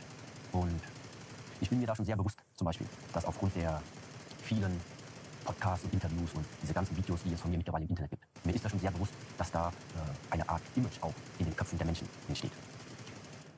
Nur so, wie wir uns heute das erste Mal begegnet sind. Hast du gesehen, wenn ich Auto fahre, sitze ich nicht gerne hinter dieser Kurzrobe, weil du dann einfach hier hinten unter dem Sitz komplett auf deiner Kleidung sitzt. Deswegen hast du mich in Zivil sozusagen gesehen. In einer ganz simplen Jack Wolfskin-Hose. Ja. Jack Wolfskin-Hose und Jack Wolfskin-Fließjacke. Weil die für mich einfach komfortabel ist und ich die gerne anziehe. Ja? Das heißt, selbstverständlich sehe ich nicht jeden Tag so aus. Es sei denn, ich bin innerhalb des Klosters. Es sei denn, ich bin im Auftrag des Klosters unterwegs. Oder ich bin als Repräsentant des Klosters unterwegs. Dann sehe ich es natürlich so, dass ich eine gewisse Repräsentationspflicht habe. So, und dann ziehe ich eben meine Uniform an. Ja? Aber ansonsten habe auch ich ab und zu mal gerne meine entspannte Zeit, wo eben ich nicht immer uniformiert rumlaufe. Darüber haben wir gerade auch gesprochen und es wird dann auch interessant, wenn wir später dahin kommen, weil viele vielleicht werden mich vielleicht nicht kennen. Und deswegen glaube ich, ist es umso beeindruckender, mal vielleicht anzufangen mit dem Image, was Menschen von dir haben. Du hast also, ich fand diese 17 Minuten einen sehr guten Überblick. Du hast gesprochen über deine Eltern, über den Wunsch deiner Eltern, dass du quasi titelfixiert dass du entweder Ingenieur wirst, Anwalt, Medizin studierst oder irgendwas Gescheites machst in deinem Leben. Und das hast du dann auch getan. Du hast studiert. Was hast du studiert? Das erste Studium war sozusagen Sozialwissenschaften mit Schwerpunkt Politik. Dann das zweite als Nebenfach Kommunikationswissenschaften und als sogenanntes Doppeldiplom im Ausland Europastudien. Und danach in Deutschland dann nochmal sozusagen eine MBA-Studium. Das waren sozusagen die Titel oder die Zertifikate oder die Diplome, wie auch immer man das benennen mag. Und ja, zu diesem Punkt auch eine Sache. Ich bin eben wirklich unter diesem Druck aufgewachsen, dass meine Eltern gerne haben wollten, dass ich diese Titel, diese Zertifikate habe. Weil die Ansicht meiner Eltern damals war, dass hier im Westen oder in der Welt, wie sie es sehen, in Zukunft eben, es sehr wichtig ist, dass du etwas vorweisen kannst. Dass du sagen kannst, hier, das ist das, was ich gemacht habe. Weil ohne dieses fehlt es dir eventuell an Anerkennung oder es fehlt dir an einer Legitimation. Ja? Und das gibt dir eben dann keine Zukunftsperspektive. Ich habe es schon oft erwähnt, dass es zumindest in meiner Familie so war, dass ich meinem Vater und meiner Mutter nicht widersprochen habe. Also habe ich diese Titel und diese Studien zu Ende gebracht, eben für meine Eltern. Ich habe für mich aber selbst gemerkt, ich habe 5 Jahre habe ich dieses erste Doppeldiplom studiert. Ich habe fast 5 Jahre gebraucht, um dieses Diplom zu Ende zu bringen. Ich habe es auch zu Ende gebracht, habe jede Prüfung bestanden. Ich weiß aber zur selben Zeit auch, mit welchem Interesse ich das Ganze bestanden habe. Ja? Und zwar mit genau sehr wenig. Mit sehr wenig Interesse. Weil ich habe einfach eben mir die Dinge gemerkt, ich habe mir den Sinn daraus ergeben und habe halt geantwortet, was da abgefragt wird, mehr oder minder. So. Das heißt letztendlich, was wurde mir dann irgendwann überreicht? Ich habe mein Diplom bekommen, war für mich auch in einer Art und Weise eine schöne Angelegenheit, dass jetzt endlich etwas zu Ende geht. Aber ich wusste genau in diesem Moment, wie viel Wert dieses Diplom eigentlich für mich hatte. Und zwar gar keins. Genauso wie alle anderen Diplome, die ich jemals in meiner Lebenszeit bisher mir angeeignet hätte, geprüft worden wäre. Ja, die sind jetzt irgendwo in einem Ordner oder vielleicht nicht mal mehr in einem Ordner und verstauben irgendwo. Das heißt, ich bin ein bisschen geprägt dadurch. Wenn man mir sagt, ohne Papier, ohne Zertifikat, ohne Legitimation bist du gar nichts. Okay, kein Problem. Diese Ansicht kann man haben. Davon habe ich mich aber komplett frei gemacht und das ist auch für mich komplett irrelevant. Woran ich einen Menschen sowohl im Kampfkunstbereich als auch in anderen Bereichen des Lebens bemesse, ist an dem, was er geschaffen hat, an dem, wie der Mensch sich verhält und an dem, wie ein Mensch ist. Genauso, warum die Kampfkunst so ein geeignetes Mittel ist. Weil es gibt auf der Welt und insbesondere auch hier in den Bereichen, wo man wirklich sich frei äußern kann, ohne irgendwie erwarten zu müssen, dass da eine Konsequenz zurückkommt. Ja, warum? Weil es einfach so ist, dass das Internet einfach anonym ist. Na, ich springe jetzt eventuell ein wenig mit den Gedanken, aber was in Zukunft wirklich wünschenswert wäre, wird niemals passieren, ich äußere es trotzdem, wäre, jeder Mensch darf sich frei äußern im Internet. Mit Namen und Adresse. Dann fällt nämlich sehr, sehr viel schon weg. Ich verstehe das, ich habe das auch schon mal gesagt. Das gefällt sehr vielen Leuten nicht. Ich glaube nicht, dass das umsetzbar ist und es wäre schön, wenn solche Sachen nicht erforderlich wären, weil es manchmal einfach schade ist, dass Leute sich im Internet zu Dingen äußern, ohne sich wirklich Gedanken zu machen oder mit dem Wunsch oder dem Hintergrund, jemanden zu beleidigen oder eine Sache verurteilen, ohne sie jemals wirklich wahrgenommen zu haben mit ihrem eigenen Sinn, sondern einfach nur ohne großen Hintergedanken etwas in die Welt reingesetzt wird, weil das ist etwas, was ich auch gefragt habe. Ich habe mir dich angeguckt und du wirkst sehr klar, sehr über den Dingen, kühl, positiv kühl. Und ich meine, du bist jetzt 37, du machst das schon, seitdem du 4 bist, bist du 39 und Februar 40. Krass. Hast dich sehr gut gehalten. Danke. Sieht man, was der Sport macht. Und da habe ich dich auch gefragt, wie das ist mit der Kritik. Also, weil du setzt dich auch ein bisschen in der Öffentlichkeit, ob das jetzt, keine Ahnung, ARD ist, ob das Podcasts sind oder Interviews oder Kommentare. Ich meine, du hast ja auch sehr klare Ansichten. Du lebst ein Leben, wie das 99,99% in Deutschland und der westlichen Welt nicht leben. Und du bist quasi von dieser Fixation, die deine Eltern vielleicht kulturell oder aus welchem Grund auch immer dir mitgegeben haben, dass du Titel haben musst, dass du dich dieser Welt beugen musst, dass ihr quasi jetzt, ich glaube, ihr seid ja auch, also deine Familie ist geflüchtet nach Deutschland? Genau, 1979, ja. 1976 eigentlich. 76 fing das an, 79 sind die angekommen, genau. Und jetzt finde ich das so bemerkenswert, wie sich der Kreis vielleicht auch schließt, weil du der Welt, in die du reingekommen bist, in diese westliche Welt, etwas, so fast schon ironisch, östliche Tradition mitgibst, vielleicht an diesem Zeitpunkt, wo sie sie am meisten benötigen. Also wie kam es dazu, dass du gesagt hast, nach deinem Studium, ich scheiße jetzt hier drauf und ich mache mich frei davon, auch mit deinen Eltern, mit dir selbst. Ich meine, das ist ja ein radikaler Weg, den du eingeschlagen hast, aber du warst ja sehr sicher wohl, sonst würden wir nicht sitzen hier. Ich denke, ausschlaggebender Punkt, wie ich letztendlich, selbst hier im Studio bei dir gelandet bin, diesen Weg auch eingeschlagen habe. Ich denke, dazu war es notwendig, dass ich in Deutschland aufwachse. Dazu war es notwendig, dass ich in Deutschland aufwachse. Während meines Aufwachsens in Deutschland allerdings das deutsche oder das westliche System, akademische System einerseits kennenlerne, trotzdem aber ich mich mit eben den Kampfkünsten beschäftigt habe. Das heißt, in sehr jungen Jahren bereits in eine Art Praxis hineingewachsen bin, die mich vom 4. Lebensjahr bis jetzt demnächst das 40. Lebensjahr ständig begleitet hat. Bedeutet für mich, was ich auch zum Beispiel bei diesem TEDx-Talk erwähnt habe, ich sehe das für mich so, dass ich in 2 Welten immer aufgewachsen bin. Ich konnte immer sozusagen vergleichen, okay, das ist so, wie das hier im Westen ist, okay, das ist so. Und das ist so, wie es eben ursprünglich aus den asiatisch stammenden Ländern kommt. 2 manchmal sich ergänzende Ansichtsweisen, manchmal aber auch gegensätzliche, scheinbar gegensätzliche Ansichten. So, und das heißt, ich hatte immer diese Möglichkeit, selbst zu wählen. Und nachdem eben das ganze Studium oder die Studien abgeschlossen waren, da musste ich mich tatsächlich fragen, welchen dieser Wege will ich jetzt fortführen?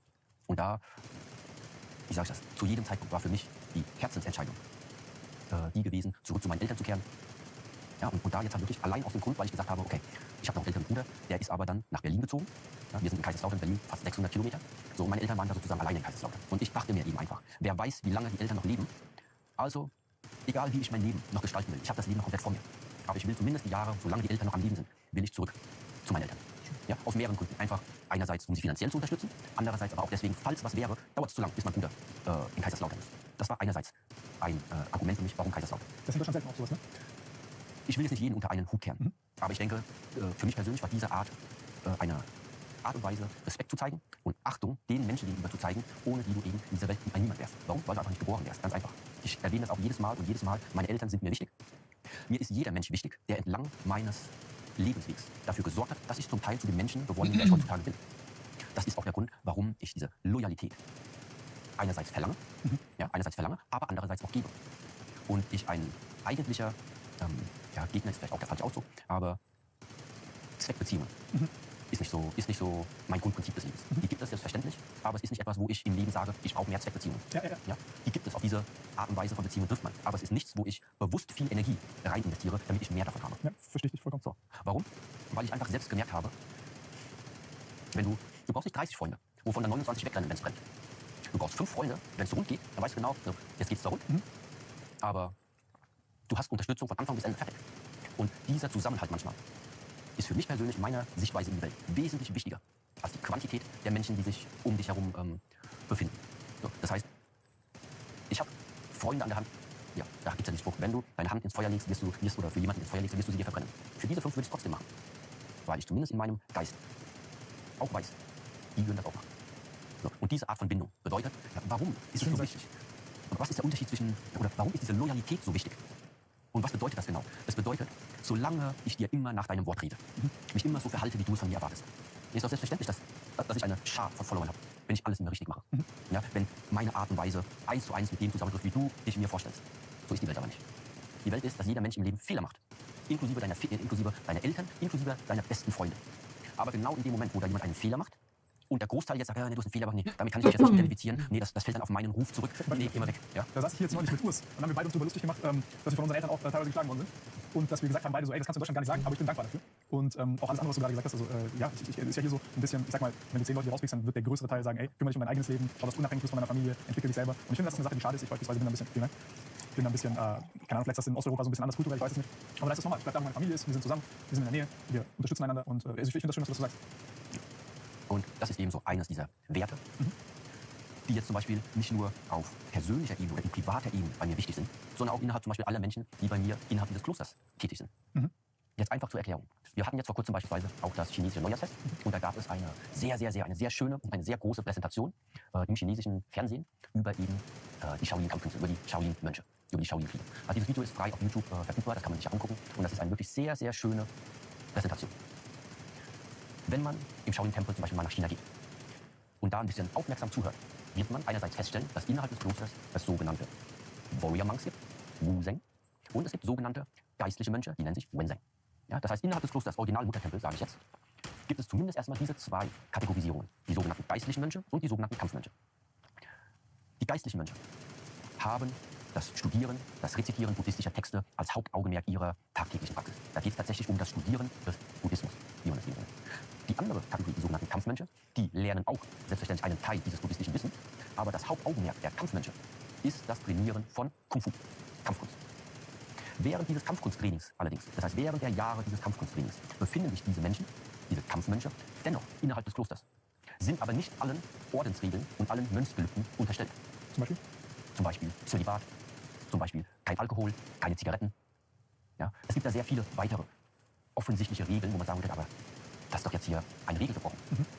So, was ich damit ausdrücken will, ist, alle leben innerhalb des Klosters, haben aber einen verschiedenen Fokus, aber innerhalb des Klosters hält man sich an diese Regeln. Wenn jetzt allerdings Kampfmönche in die Welt geschickt werden, nach Europa, egal wohin in der Welt, dann ist es manchmal unwissenderweise eben so, dass eben diese Kampfmönche dennoch als, das ist ein Shaolin-Mönch, ein Kampfmönch, vorgestellt werden. Die Menschen hören aber Mönch und verbinden diese Mönchsidee mit dem, was man eben im Christentum eventuell damit verbindet, ja, als Priester sozusagen, als rein Geistlicher, und verstehen eventuell dann einfach nicht diesen Zusammenhang. Wie kann das jetzt sein, dass dieser Mönch dies und das macht? Das heißt, die Leute sollen cool bleiben, wenn sie dich außerhalb vom Kloster sehen mit einer Frau oder Zigarette? Ja, das wird nicht passieren, aber falls es passiert, cool bleiben. Ja, das wäre schon gut. Also das heißt quasi, du bist ein Kampfmönch sozusagen? Ja. Oder? Das Allerkorrekteste wäre zu sagen, ich bin ein Kung-Fu-Meister, ein Shaolin-Kung-Fu-Meister. Ja. Weil es ist ja für dich schwierig, weil jetzt zum Beispiel durch diese begriffliche Verwirrung ist es ja nochmal so, genau wie du es gerade beschreibst, eine unterschiedliche Erwartungshaltung. Jetzt musst du dann, keine Ahnung, gehst jetzt raus, bist mit Freunden oder was auch immer, hast dann bis außerhalb des Klosters und dann bist du jetzt auch noch in der Öffentlichkeit, ist ja Druck, ist komisch und man weiß nicht so ganz, was heißt das jetzt. Und geht so vom Extremsten aus. Zölibat und alles, was noch dazugehört an Ordensgelübden, die man abgibt. So, die Tatsache ist einfach die, dass ich die letzten 8 Jahre zu 95% meine Zeit innerhalb des Klosters verbracht habe. Krass. Ja, innerhalb des Klosters, mit Klostertätigkeiten, da ist nichts mit privat. Bedeutet auch, innerhalb der letzten 8 Jahre habe ich mich an alle Regeln gehalten, die innerhalb eines Klosters auch da verlangt werden. Der einzige Unterschied ist der, ich bin nicht bereit, mich als Mönch zu bezeichnen, mich aber dann nicht an entsprechende Regeln zu halten. Mir ist es lieber, mich gar nicht erst in diese Kategorie zu bezeichnen und selbst für mich zu entscheiden, welche Regeln ich warum einhalte. So, und jetzt kommt da ein Punkt, da denke ich, das hilft vielleicht auch den Menschen weiter, die auch in dem Fitnessbereich oder bei deinen Followern eventuell etwas Klarheit bringen. Warum ist dieses Shaolin-Kung-Fu, dieses Training des Kämpfers, auf derselben Seite so eng mit diesem Mönchsein, mit diesem Leben wie ein Mönch? Wieso passt das so gut zusammen? Das ist ganz einfach. Wenn du etwas an dir entwickeln willst, sei es körperlich, sei es geistig, du willst eine neue Sprache lernen, du willst eine neue Übung lernen, du willst eine neue Bewegung lernen, am allerschnellsten und am effizientesten geht das, wenn du dich für eine bestimmte Zeit nur auf eine Sache konzentrierst. Okay? Bedeutet also, wenn ich in meinem Trainingszyklus drin bin, wenn ich eine neue Form erlerne, wenn ich eine neue Methode erlerne, wenn ich eine neue Praxis ausprobiere, bedeutet das für mich, ich fange meinen Trainingszyklus an. Je nachdem, welche Art und Weise von Trainingsmethode das ist, dementsprechend gestaltet sich die Dauer dieses Zykluses. So. Wenn du etwas an deiner Haut ändern willst, okay? Die Haut liegt sehr weit außen am Körper, bedeutet, es ist eigentlich relativ einfach, Auswirkungen auf deine Haut zu nehmen. Zum Beispiel, die Praxis wäre 30 Tage lang jeden Tag eincremen. 30 Tage lang jeden Tag eincremen. Dann würdest du also bezogen auf die Haut nach 30 Tagen schon Resultate sehen. Wenn du jetzt sagst, okay, ich will etwas an meiner Muskulatur ändern. Die Muskulatur liegt tiefer als die Haut. Da reichen 30 Tage Training nicht. Also sagst du dir, mein Trainingszyklus wird jetzt 90 Tage, 3 Monate. Wenn du sagst, okay, ich will jetzt noch tiefer, und zwar, ich will etwas an meiner Struktur, an meinem Skelett verändern, dann reichen auch 90 Tage nicht. Dann wird der Zyklus teilweise 365 Tage oder 3 Jahre 1000 Tage. Und was machst du während dieses Trainingszykluses? Du versuchst, alle Störeinflüsse, die du gegebenenfalls im Alltag hast, zu minimieren. Bedeutet, was ist ein Störeinfluss? Wenn du zu oft aufs Handy guckst, Störeinfluss. Wenn du zu viel Fernsehen guckst, Störeinfluss. Wenn du rauchst, Störeinfluss. Wenn du Alkohol trinkst, zu viel, Störeinfluss. Wenn du eine Beziehung führst, Störeinfluss. Nicht schlecht. Störeinfluss, damit du effizient deinen Trainingszyklus durchziehen kannst. So, und das bedeutet, wenn ich trainiere, mache ich genau diese eine Sache und enthalte mich von allem anderen. Und dieser Zyklus eben ist das, in welcher Art und Weise es absolut Sinn macht, wenn man die Verhaltensweisen des Mönchseins einhält. Warum das Zölibat? Damit du deine Samenflüssigkeit behältst. Wieso solltest du die Samenflüssigkeit erhalten? Warum? So. Was für mich am meisten Sinn ergibt, ist Folgendes. Diese Flüssigkeit enthält das Potenzial, Leben zu erschaffen. Der Samen enthält das Potenzial zusammen mit der Eizelle, Leben zu erschaffen. Deswegen sagt man eben, da ist sehr viel Potenzial, sehr viel Energie vorhanden in dieser einerseits Flüssigkeit oder eben in dieser Energie. Die Energie, die zwischen Mann und Frau entstehen kann. Da ist sehr viel Energie vorhanden. So, statt diese Energie jetzt aber eben rauszuschießen, Muss die ganze Zeit verkneifen, behältst du es für dich. Behältst du es für dich und suchst nach Wegen. Wie kannst du diese Energie, diesen Drive, weil das ist, was es ist. Wenn du nicht aufpasst, wird dieser Drive zum Sex-Drive. Ja? So, aber was ist das? Das ist dieser Drive, das Feuer. So, wenn du lernst, dieses Feuer aber jetzt eben zu nutzen, um es für das zu verwenden, was du an dir aufbauen willst, dann ist das so wie, du nutzt die Kraft des Lebens, was Leben erschaffen kann. Aber jetzt nicht eben, um ein Leben zu erschaffen, sondern um etwas an deinem eigenen Körper wieder neu zu kreieren. Und das ist eben diese Art und Weise, warum diese Geschichte herkommt, diese Enthaltsamkeit. Ich finde das sehr interessant. Also bei mir ist das, ich glaube, viele junge Leute hatten dieses Problem jetzt, vor allem dadurch, dass du mit Handys so Pornografie massenverfügbar hast, ist es ja so, dass du teilweise auch so, sag ich mal, im Kampf um die Aufmerksamkeit, du gehst auf Instagram oder irgendwo auf Social Media und du hast immer mehr diesen Content, der dich, sag ich mal, ablenken würde, das würdest du Störeinfluss nennen, und dann gewöhnt man sich vielleicht auch dran, weil es nicht mehr dieses Tabu ist, ich muss jetzt irgendwo hingehen und mir Schmoddermagazine beim Kiosk kaufen, sondern ich habe es für immer verfügbar die ganze Zeit auf meinem Handy, es ist anonym, keiner kriegt es mit, und ich kann diese Sache, die sich in diesem Augenblick vielleicht schön anfühlt, oder diese Illusion von Liebe, Nähe und was immer, kann ich ausleben, was dich dann aber auf Dauer leer macht. Deswegen hat man ja diese riesengroßen No-Fap-Bewegungen und Co., wo viele Leute sagen, ey, das tut mir nicht gut, das ist eine Riesenzeitverschwendung und ich könnte ja diese Energie anders nutzen. Wie würdest du, ich glaube, dass das eine der Süchte ist, die den Leuten am allerschwersten fällt abzulegen, weil wenn ich beispielsweise süchtig bin nach Zigaretten, dann schmeiß mein Feuerzeug weg, schmeiß meine Zigaretten weg und auf dem Weg zum Zigarettenautomaten wird die Klarheit wiederkommen. Aber dein Handy kannst du nicht wegschmeißen, das wirklich. Oder zumindest in diesem Glauben leben wir. Ich meine, du hast auch eins. Und jetzt frage ich mich, wie das bei dir ist, weil du bist A, älter und B, du hast es ja auch, also du bist ja auch nur ein Mensch und du bist ja auch eine Frau als schön wahrnehmen und nicht so wie vielleicht viele Leute denken, okay, der hat in sich irgendwie alles perfekt unter Kontrolle und der hat das alles in sich getötet. Und wie würdest du jetzt jemandem sagen, wie kriegst du das unter Kontrolle? Okay, dieser Begriff unter Kontrolle bringen, ich nutze ihn in meinem Sprachgebrauch eher weniger, weil etwas unter Kontrolle bringen. Allein diese Art und Weise der Wortwahl bedeutet, du kontrollierst etwas. Solange du etwas kontrollierst, liegt das Kontrollierte außerhalb von dir. Beziehungsweise da ist eine Trennung vorhanden. Was ich gerne einfach sinnbildlich nutze, ist zu sagen, ich lerne etwas zu adjustieren. Weil adjustieren bedeutet, dass es ein Bestandteil von dir ist, das du eben nur anpasst. So. Du hast jetzt beispielsweise die Antworten alle schon gegeben. Du weißt ja ganz genau, was zu tun ist. Handy weglegen, Zigaretten weglegen, gar keine Zigaretten mehr kaufen, dich davon fernhalten. Das sind ja die Antworten. Woran es momentan aber mangelt ist, dass du selbst es schaffst, mit deinem eigenen Willen es in die Tat umzusetzen. Ja, das heißt, woran mangelt es dann bei so einer Person? Wir benennen das jetzt als sogenannte Selbstdisziplin. Die Eigendisziplin fehlt im Moment noch. Aber es ist notwendig, dass diese Dinge eingehalten werden. Willst du wegkommen vom Rauchen? Was bedeutet das? Alles, was den Rauch verursacht, muss fernbleiben davon. Da gibt es keine Alternative davon. Ja? Das heißt, wir wissen den Weg ganz genau. Und jetzt ist eben die Frage, und wie lässt sich dieser Weg umsetzen? Selbstdisziplin ist nicht vorhanden, bedeutet, dich damit alleine lassen geht nicht. Klappt nicht. So. Und deswegen sagen wir eben, dafür gibt es manchmal sogenannte externe Strukturen. Externe Strukturen wie das Militär. Externe Strukturen wie unser Kloster. Weil wenn du dort hinkommst, ist eben die Regel, wenn du bei uns bleiben willst für eine Woche, Handy abgeben. Rauchen, ja, ist zwar dir überlassen, aber wenn du rauchen willst, fern weg vom Kloster. Warum? Weil wir im Wald liegen und im Wald ist Rauchverbot. Ja, also jedes Mal, wenn du rauchen willst, darfst du erst mal 3 Kilometer laufen. Gut so. Okay? So. Und das bedeutet, es ist dann notwendig, dass du eventuell einen Coach hast, eine Person an deiner Seite hast, die dir diese externe Struktur, die dir diese externe Disziplin eben manchmal gibt. Und das kann in sehr vielen Fällen manchmal eine Vaterfigur sein. Ja, das heißt, einen Vater zu haben, mit einem Vater aufgewachsen zu sein, denke ich, ist schon eine wichtige Rolle. Und genau, das heißt, das fängt mit der externen Struktur an. Und je länger du dich dann innerhalb dieser externen Struktur befindest, eventuell springt dann irgendwann der Funke über. Und du fängst an, selbst für diese Disziplin sorgen zu können. So. Und das ist eben der Grund, warum letztendlich muss alles von dir alleine kommen. Weil wenn du dich nur innerhalb des Klosters an die Regeln hältst und dann rausgehst in die Welt und dann sozusagen über die Stränge schlägst, das ist immer, was ich verlernen. So. Und das ist eben die Sache. Es geht immer um Selbsterkenntnis. Wenn du für dich selbst nicht erkannt hast, ob etwas gut für dich ist, ob etwas schlecht für dich ist, ob etwas für dich dienlich ist, ob etwas für dich nicht dienlich ist. Das ist das, worum es geht, wenn wir darum sprechen, Erfahrung zu sammeln. Damit du die eigene Erfahrung und deine eigene Weisheit entwickelst, selbst irgendwann entscheiden zu können und zu bemerken, befindest du dich auf einem Weg, den du tatsächlich so willst, oder befindest du dich auf ihr Weg.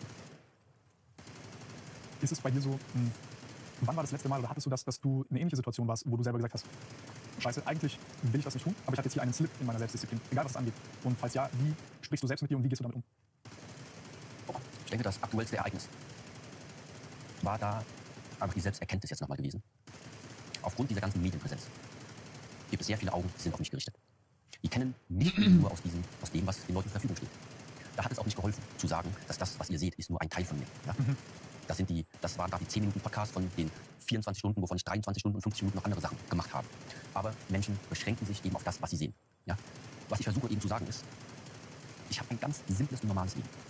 Habe aber gemerkt, dass manchmal ich mich wirklich ein bisschen unwohl gefühlt habe, wenn ich dann auf Straßen zum Beispiel entdeckt werde. Aus dem Grund heraus, weil ich so das Gespür hatte, ich will jetzt nicht das Bild der Person irgendwie verletzen oder irgendwas. Und das war so der Moment, wo ich dann gemerkt habe, eigentlich ist das aber auch für mich persönlich nicht der Weg, den ich will. Mein Weg, den ich aufzeigen will, ist, hör auf, dir eine, wie sag ich das, lerne einen Weg zu gehen, wo du 24 Stunden am Tag hinter dir stehst. Wo du dir keine Maske aufsetzen musst, wo du dir kein Image aufsetzen musst. Jetzt sagt man mir immer nach, ja, aber das, was du da tust, ja, dieses Ganze, worüber du redest, wenn du dich so kleidest, das ist doch auch ein Image. Na, in dem Fall muss ich sagen, nein, das bin ich. Ich mache die letzten 36 Jahre nichts anderes. Ja, also zum Beispiel zu sagen, wenn ich mich nur so kleiden würde, immer nur dann, wenn ich irgendwie aufgenommen werde, würde ich das Ganze verstehen. Ich sehe aber auch so aus, wenn keine Kamera da ist. Ich ziehe meinen Maler auch an, wenn es keiner sieht. Ich spreche auch in der Art und Weise, wie wir uns gerade unterhalten, während meine besten Kumpels sind, die da sitzen. Ich habe bei mir keine Trennung von, das ist privat und das ist sozusagen Arbeit oder das ist Tempel. Das gibt es bei mir nicht. Deswegen war es mir auch sehr wichtig, langsam kleine Stücke den Menschen auch darzulegen, dass ich auch gerne Motorrad fahre. Ja, und wenn jemand eben meint, ja, das passt nicht so zusammen, der kann nicht gleichzeitig Buddhismus lehren und dann gleichzeitig Motorrad fahren, okay, dann lässt sich das so leider nicht ändern, wenn jemand diese Meinung hat. Aber ich strenge einem diese ganzen Methoden ja auch nicht auf. Das ist so die nächste Geschichte.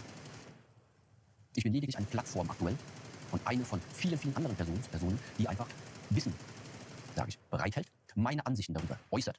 Und wenn Ansichten davon hilfreich sind und einem Menschen weiterhelfen können, bin ich sehr froh, wenn diese Person das Ganze eben einfach nutzt. Aber wenn jemand sagt, nee, das ist nicht für mich, kann ich nicht mit anfangen, habe ich auch kein Problem damit. Nee, das fand ich spannend. Darüber haben wir gesprochen vor dem Podcast gerade, weil ich dich gesehen habe im Auto, als ich da random vorbeispaziert bin. Und dann habe ich auch kurz dich angesehen und ich hatte so kurz die Furcht, dass du genau dieses Gefühl hast, dass du jetzt denkst, scheiße, ist das jetzt für ihn verletzlich sein Bild von mir? Und ich habe das irgendwie gespürt und da dachte ich so, ich weiß nicht, da hatte ich so kurz das Gefühl, ich würde am liebsten in den Arm nehmen und sagen, ey, ich verstehe das alles und das ist alles richtig gut. Und dann, als wir auch darüber gesprochen haben, war das echt so, es war sehr, sehr angenehm, wie reflektiert du damit umgegangen bist, weil sehr, sehr häufig, unbewusst, vor allem in der Öffentlichkeit, eine Sache passiert. Und da bin ich echt, muss ich sagen, erstaunliches Reflexionsvermögen auch in der Geschwindigkeit, dass du selber sagst, ich möchte nicht die Erwartung des Publikums werden, sondern ich möchte ich selbst bleiben und dann auch zu sagen, ich nehme jetzt eine Auszeit von diesem Ganzen und ich konzentriere mich wieder auf den Weg, wieso und was ich hier eigentlich gerade mache. Weil viele andere vielleicht auch gesagt hätten, okay, ich gehe jetzt weiter auf Tour und ich rede und ich rede und ich rede und du sagst sehr viele besondere Sachen, deswegen verfolge ich dich auch und du wirst auch jetzt gleich sehr viele Fragen möchte ich noch stellen und das ist auch sehr spannend, dich zu hören, aber ich finde das echt extrem bemerkenswert, deine Gedanken dazu zu hören. Kannst du die Frage einfach noch mal kurz formulieren? Aber was das ist keine Frage, das war nur eine Aussage, dass ich das sehr bemerkenswert fand, wie du damit umgehst. Mit der Öffentlichkeit. Weil viele Leute würden jetzt auch sagen, oder ich formuliere eine Frage, du lebst im Kloster, oder Leute dachten, du lebst 100% der Zeit im Kloster, Leute dachten vielleicht, du bist ein Mönch. Mit Schwung, Bruder. Bruder. Du lebst im Zölibat, du hast all diese Ordensgelübde abgegeben und hast kein Leben, sag ich mal, außerhalb des Klosters. Und jetzt sieht dich vielleicht jemand, hast du mir erzählt, bist beim Skifahren und Leute gucken mich dann an und sagen, hä, du bist doch der Mönch, du sollst doch nicht Skifahren gehen, das ist doch alles ein Fake, siehst du die Robe jetzt vielleicht nur fürs Video an. Und dann habe ich in diesem Moment, denke ich mir so, ey, scheiße, die haben es nicht begriffen. Wieso kann der Mensch nicht, also wieso kann er nicht Skifahren gehen und gleichzeitig das tun, was er tut und wieso kann die Message, die er verbreitet, nicht gleichzeitig genau dasselbe Gewicht haben? Ich finde, dass die Message dadurch sogar noch mehr Gewicht hat, weil ich sehe, dass du nicht in einem Vakuum, in einem Kloster abgeschlossen und abgetrennt von der Welt, in der wir leben, so lebst, sondern verbunden mit der gesamten Welt, trotzdem diese Entscheidung triffst, jeden Tag für dich so zu leben. Und das finde ich noch beeindruckender und noch inspirierender. Also das ist meine Meinung zum Ganzen. Ich mag es hier in Deutschland zu leben. Das mal so ganz nebenbei, ja. Ich mag es in Deutschland zu leben und schätze es schon sehr, dass mir diese Möglichkeit gegeben worden ist, eben in zwei verschiedene Bereiche einzutauchen und aus zwei verschiedenen Perspektiven immer und immer wieder die Dinge sehen zu können.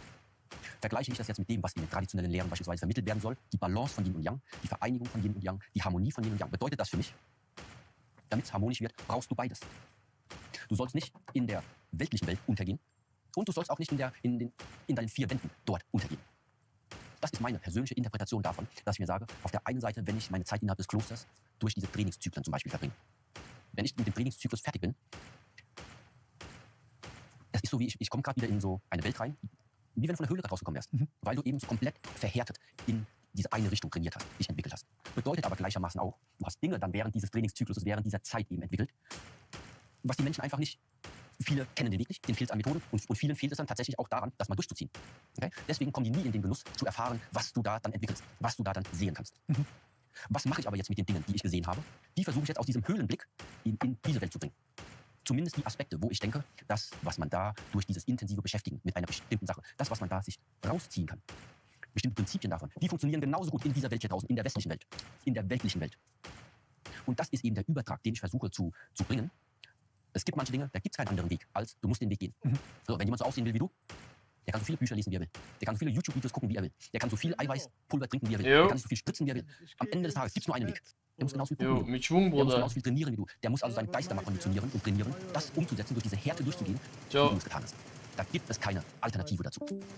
Aber wenn du durch diese Trainingsphasen durchgehst und ein bestimmtes Mindset bei dir entdeckt hast, wo du sagst, das hat mir jetzt eigentlich selbst persönlich geholfen, dass ich da noch mehr Leistung bringen kann, dann ist das auf jeden Fall etwas, was du zumindest per Worten mitteilen kannst. Und eventuell können eben die Menschen mit dieser Einsicht dann in anderen Bereichen, wo sie vorankommen wollen, auch das mal ausprobieren.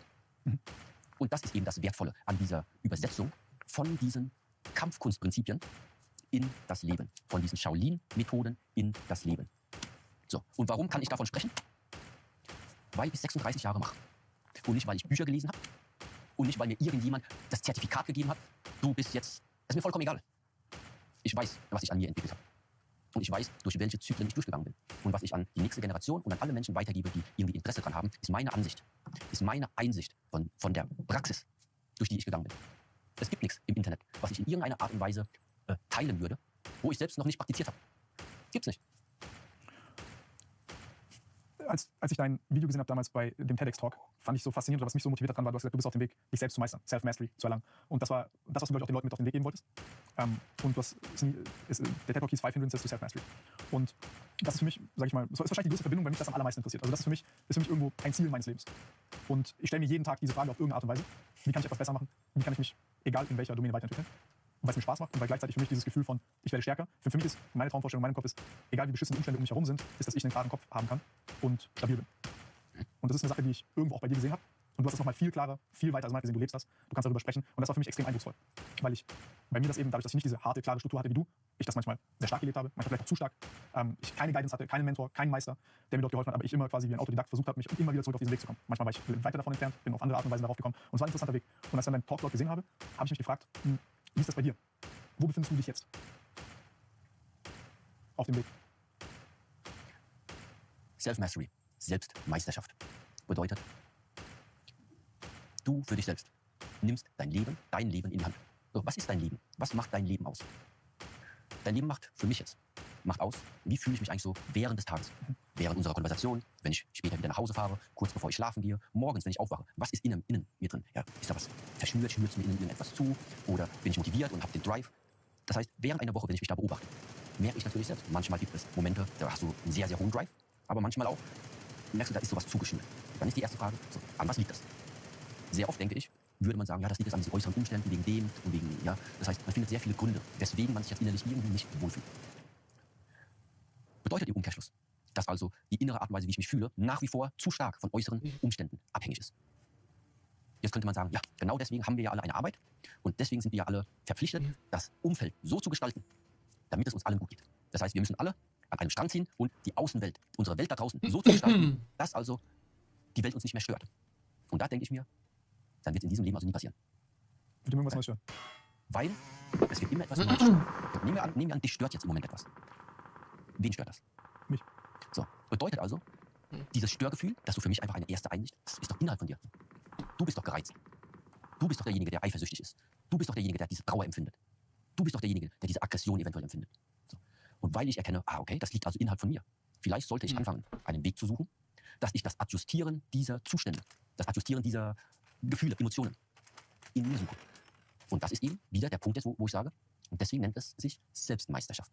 Ist der Tag irgendwann gekommen und du befindest dich für Tage, für Wochen, für Monate, für Jahre, für sehr viele Jahre, wenn irgendwann so ein Zustand eintritt, wo du sagst, ja, eigentlich geht's mir gut. Ein bisschen juckt das vielleicht noch, aber so, eigentlich geht's mir gut. Weil du also eine Art und Weise für dich selbst entdeckt hast, mit diesen ganzen Impulsen umzugehen. Weil du für dich selbst einen Mechanismus, deinen persönlichen Mechanismus entdeckt hast, wie du dich selbst adjustierst und mit dir selbst im Reinen bist. Das, denke ich, sind die Indizien dahingehend, ob du diese Selbstmeisterschaft oder das Leben in die eigene Hand genommen, ob du da vorangekommen bist. So. Und ich für mich selbst, das war deine Frage ja, es gibt in der Tat noch einige Dinge, die mich stören. Aber der große Unterschied ist, diese resultieren einfach größtenteils darauf, weil ich einfach perfektionistisch veranlagt bin. Ja, das Bild ist schon schön. Aber da ist noch dieser eine Fleck. Eigentlich hätte ich den auch noch gerne schön. Und das ist der Grund, warum ich manchmal eben sage, nein, ich muss das nochmal, ich will meine Zeit jetzt darin investieren, das trotzdem nochmal anzugehen.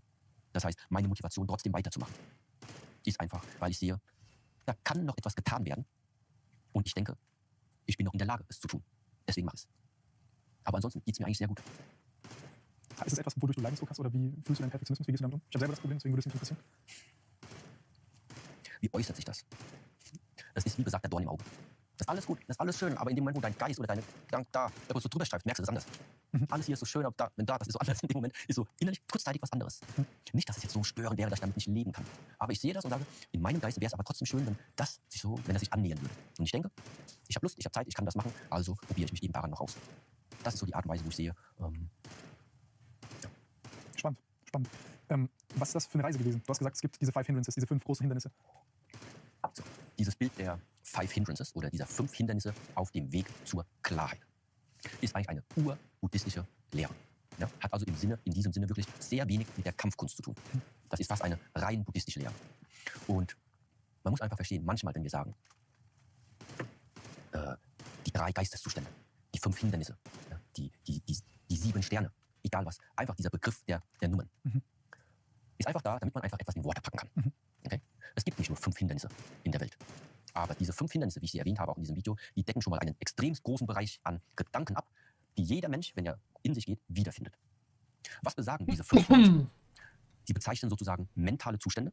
Mentale Zustände. Es geht also um deinen Geisteszustand. Wir können hier aktuell sitzen. Und du oder ich haben einen dieser 5 Geisteszustände in uns. Okay? So, und da ist es eben. Warum ist es nicht sinnvoll, diese 5 Geisteszustände, sag ich mal, auf längere Sicht beizubehalten?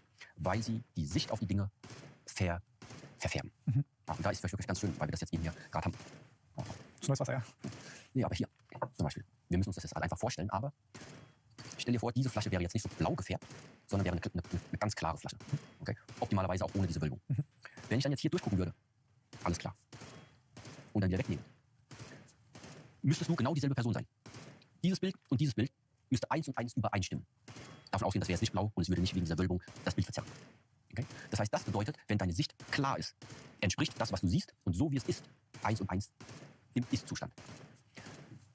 Tue ich es aber jetzt, dann schaue ich da durch und ich sehe eine Blaufärbung, die Realität ist aber nicht blau gefärbt. Wenn das Ganze rot wäre, dann siehst du es etwas rötlich. Die Realität ist aber nicht rötlich. Das heißt, es gibt sehr viele Dinge, die dieses Wasser sozusagen verfärben können, beziehungsweise deine Sicht verfärben können. Das sind diese 5 Zustände. Das heißt, in einem Fall machst du blaue Farbe rein, das zweite Hindernis ist es rote Farbe, das dritte grüne, das vierte gelbe und das 5. blaue. In allen diesen Fällen schaust du also mit einer Färbung auf die Welt. Du schaust mit einer Färbung, mit einer Wertung auf die Welt. Die Welt hier so, aber ohne diese Zustände, ist aber anders. Und wenn wir jetzt eben entlang auf diesem Bild des Bergsteigens sind, Bergsteigen kann manchmal gefährlich sein. Das heißt, du musst achtsam sein, welche Schritte du nimmst, auf welchen Stein du trittst, wo du deinen Karabiner einhängst, wie du deinen Knoten, ja. Das heißt, einerseits ist es gefährlich und bedeutet also auch, du musst sehr, sehr vorsichtig sein. Welche Entscheidungen triffst du entlang des Steigens dieses Berges? Damit du aber diese klare Entscheidung treffen kannst, brauchst du ein klares Bild. Die Chancen, eine klare Entscheidung zu treffen, erhöht sich ungemein, wenn deine Sicht bereits klar ist. Muss ich aber eine Entscheidung treffen, aber ich schaue mit einer Färbung drauf. Ja, aber dann basiert deine Entscheidung ja auf dem gefärbten Bild. Was bedeuten kann, du machst einfach Fehler entlang des Weges. Was wären Beispiele dafür? Also wenn ich kurz zusammenfassen darf, was du meinst, ist quasi, dass unsere Wahrnehmung getrübt sein kann, egal welche Form der Wahrnehmung, unsere Augen, unseres Groß, also all unsere Sinne, kann getrübt sein, kann unklar sein und die Emotionen, die daraus auch entstehen und die Dinge, über die wir in unseren Gedanken denken, wie wir uns die Welt erklären, aufgrund dieser Fehlwahrnehmungen uns dazu, sage ich mal, eine Illusion erschaffen, die nichts mit der Realität zu tun hat und auch dazu führt, dass wir die Welt unklar sehen und auch unklare Entscheidungen treffen, vielleicht falsche Entscheidungen treffen. Und welche Dinge wären das? So, ein sehr, sehr schönes Beispiel. Wir haben Schüler bei uns innerhalb des Klosters, die sind teilweise schon 3, 4 Jahre im Kloster gewesen. Das heißt 4 Jahre lang Trainingszyklus. Okay. Und danach sind sie das erste Mal sozusagen auf, ich sag mal, wir nennen es mal Trainingsurlaub. Ich nenne es mal so Trainingsurlaub. Ja, das heißt, die werden entsandt, um Training zu leiten, aber zum Beispiel in einem anderen Land. Und insbesondere, wenn du hier in Europa 4 Jahre warst und gehst dann für einige Monate zum Beispiel in irgendwelche sonnigen Länder, wo dann da tagtäglich die Sonne scheint, doch der Strand in der Nähe ist. Da kann man sich ja so bildlich schon vorstellen. Auf einmal denkst du dir, ey, das ist das wahre Leben. Ja? Das da 4 Jahre war ich da eingesperrt in diesem Kloster. Endlich sehe ich, dass das hier das Leben ist. So, was also passiert ist, dass innerhalb dieses Menschen so eine ganz klare Wertung stattfindet. Das ist jetzt gut, das gefällt mir, der Sonnenschein, die Wärme, die Früchte, das Meer, das gefällt mir.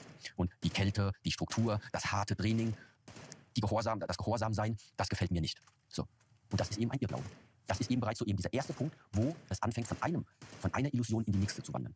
Weil du sozusagen dich jetzt in einem Geisteszustand befindest, der etwas als positiv bewertet. Ja, der Geisteszustand kommt deswegen in diesem Urlaubstraining hervor, weil du halt positive Emotionen mit dem verbindest, was du da draußen siehst. Diese positiven Emotionen sind das, was in diesem Bild eben dieser Restaurantbesuch ist, mit den schönen Menschen, mit dem schönen Duft. Ja, du denkst dir also, du bist auf dem Weg des Bergsteigens und dann kommt diese Oase, wo du sagst, ey gut, da spielt die Musik, da sind die schönen Frauen, da ist der Alkohol, ja, da liegen die Drogen, da muss ich hin. So, dir gefällt das, du verbringst damit also positive Emotionen. So, die Wahrheit ist aber, Du wolltest doch eigentlich Bergsteigen. Du wolltest doch eigentlich auf den Gipfel des Berges, oder nicht? Verbringst du also jetzt mehr Zeit, dich mit diesen positiven Emotionen zu verbringen, mehr Zeit an diesem Ort, wo die Musik spielt, zu verbringen, wird's nichts mehr mit dem Bergsteigen. Okay? So, das bedeutet also, sie sind auf dem Weg hinderlich, wenn du diesen Berg steigen willst. Wenn du sagst, ich will aber nicht Bergsteigen. Ich denke, ich bin hier jetzt angekommen bei der Musik. Okay, dann kannst du das ja auch gerne mal probieren. Was allerdings auch passieren wird, ist das, was bei jedem Menschen passiert, wenn er sich längere Zeit an einem bestimmten Ort aufhält. Du wechselst einfach nur von einer Blase in die nächste. Manche Menschen leben in der Blase, alles in der Welt ist Kung Fu. Die leben in der Kung Fu Blase. Andere, alles in der Welt ist Boxen. Die leben in der Boxenblase. Andere sagen, ja, ihr zwei, ihr habt es nicht mehr alle. Ja? Leben ist Party machen. Leben ist hier jeden Abend einen drauf machen. Das ist Leben. Der lebt eben in dieser Blase. Jeder Mensch lebt in Blasen. Und manchmal muss man eben einfach aufpassen, dass wir nicht von einer Blase einfach nur in die nächste Blase springen. Und dann vergeht eine Zeit, wo wir denken, die Blase ist schön. Aber jede Blase platzt. Jede Blase platzt immer. Und dann ist die Frage, ob du mit dem zurechtkommen kannst. Was passiert, nachdem die Blase geplatzt ist. Weil das ist das, was die ganze Zeit immer und immer schon vorhanden war. Stell dir vor, hier ist jetzt diese Seifenblase. Da ist ein, da und da und da und da und da. So. Und das ist so wie von einem Ballon springst du so rum. Ja, und denkst, das ist es jetzt. Und jetzt ist es das. Und jetzt ist das geile Leben. Und das ist es das, was ich haben will. Und das ist das, was ich haben will. So, wenn die aber alle platzen, ja, was ist dann noch übrig? Ist das nicht ein Teil vom Erwachsenwerden? Diese Qual der Wahl, sich festzulegen? Es mag sein, dass es in der aktuellen Kultur so ist, dass man sagt, je älter man wird, desto eher muss man sich festlegen oder dass das eben im Laufe der Zeit so passiert. Und wenn dem so ist, denke ich, ist es umso wichtiger, für eigene Mechanismen zu sorgen, dass das nicht passiert. Und der Grund ist ganz einfach. Ich gebe es jetzt einfach nur wieder, aber das ist genau eben die taoistische Lehre, die besagt, im Taoismus, das ist dort, wo Yin und Yang, dieses Symbol herkommt, gibt es diese Geschichte, wo ein Lehrer aus dem Taoismus 2 Beobachtungen anstellt. Auf der einen Seite sieht er ein frisch geborenes Baby, was gerade auf die Welt gekommen ist. Und als Gegenpart, sage ich mal, ist dort ein Körper eines alten Menschen, der gerade verstorben ist. Das Baby auf der einen Seite, vom Körper her, sehr weich, auf derselben Seite aber auch noch so frisch, noch so ungeformt, noch so fragil, noch so formbar, dass das Baby eben für den Ausdruck steht, da ist noch sehr viel Lebenspotenzial vorhanden, weil noch nichts eine Form angenommen hat, ja, weil es formlos eben noch ist. Die alte Person allerdings, da ist der Körper hart und steif geworden. Das heißt, da hat sich etwas verhärtet, so stark verhärtet, dass das Leben, was sich immer wandelt, keinen Ausdruck mehr finden kann in diesem steif gewordenen Körper und Geist. Und deswegen ist das Harte und das Steife dem Tod zugeordnet und das Weiche und das Sanfte ist dem Leben zugeordnet. Und wenn eben jetzt diese Aussage kommt, dass wir im Laufe unseres Lebens, des Älterwerdens, uns immer mehr mit bestimmten Dingen identifizieren und geistig uns mehr auf etwas festsetzen, das kann schon sein, dass das so der natürliche Gang ist, aber das ist für mich auch gleichzeitig der Grund, warum man dann eben verreckt, warum man dann eben in dieser Art und Weise da untergeht, warum die innere Welt stagniert. Ich versuche es mal für mich zusammenzufassen, wie ich das auffasse und verstehe. Und dann interessiert mich, was du sagst. Wenn ich jetzt über diese Strukturen spreche, also ich sehe das jetzt, ich versuche diese Strukturen in dieses Yin und Yang zu integrieren. Wenn ich beispielsweise mir sage, okay, damit ich auf der einen Seite flexibel bleiben kann und die Freiheiten leben kann von den Dingen, die mir wichtig sind, die ich machen möchte, brauche ich auf der anderen Seite diese Strukturen. Das ist für mich zum Beispiel mein Sport. Ich muss mich bewegen jeden Tag. Ich muss 5 oder 6 Mal die Woche ins Gym gehen, meine verschiedenen Übungen machen. Ich muss schwimmen gehen im kalten Wasser, damit ich auch so die Wärme appreciaten kann. Ich dusche mich jeden Tag kalt, ich meditiere jeden Tag, ich mache jeden Tag 15.000 Schritte mindestens und ich versuche mich jeden Tag zu bilden. Also Dinge, die mich wirklich interessieren. Und dann versuche ich natürlich noch meinen Pflichten nachzukommen. Also die ich habe meinen Mitmenschen gegenüber, weil ich mit ihnen quasi gesagt habe, ey, wir bauen etwas gemeinsam auf oder wir machen etwas.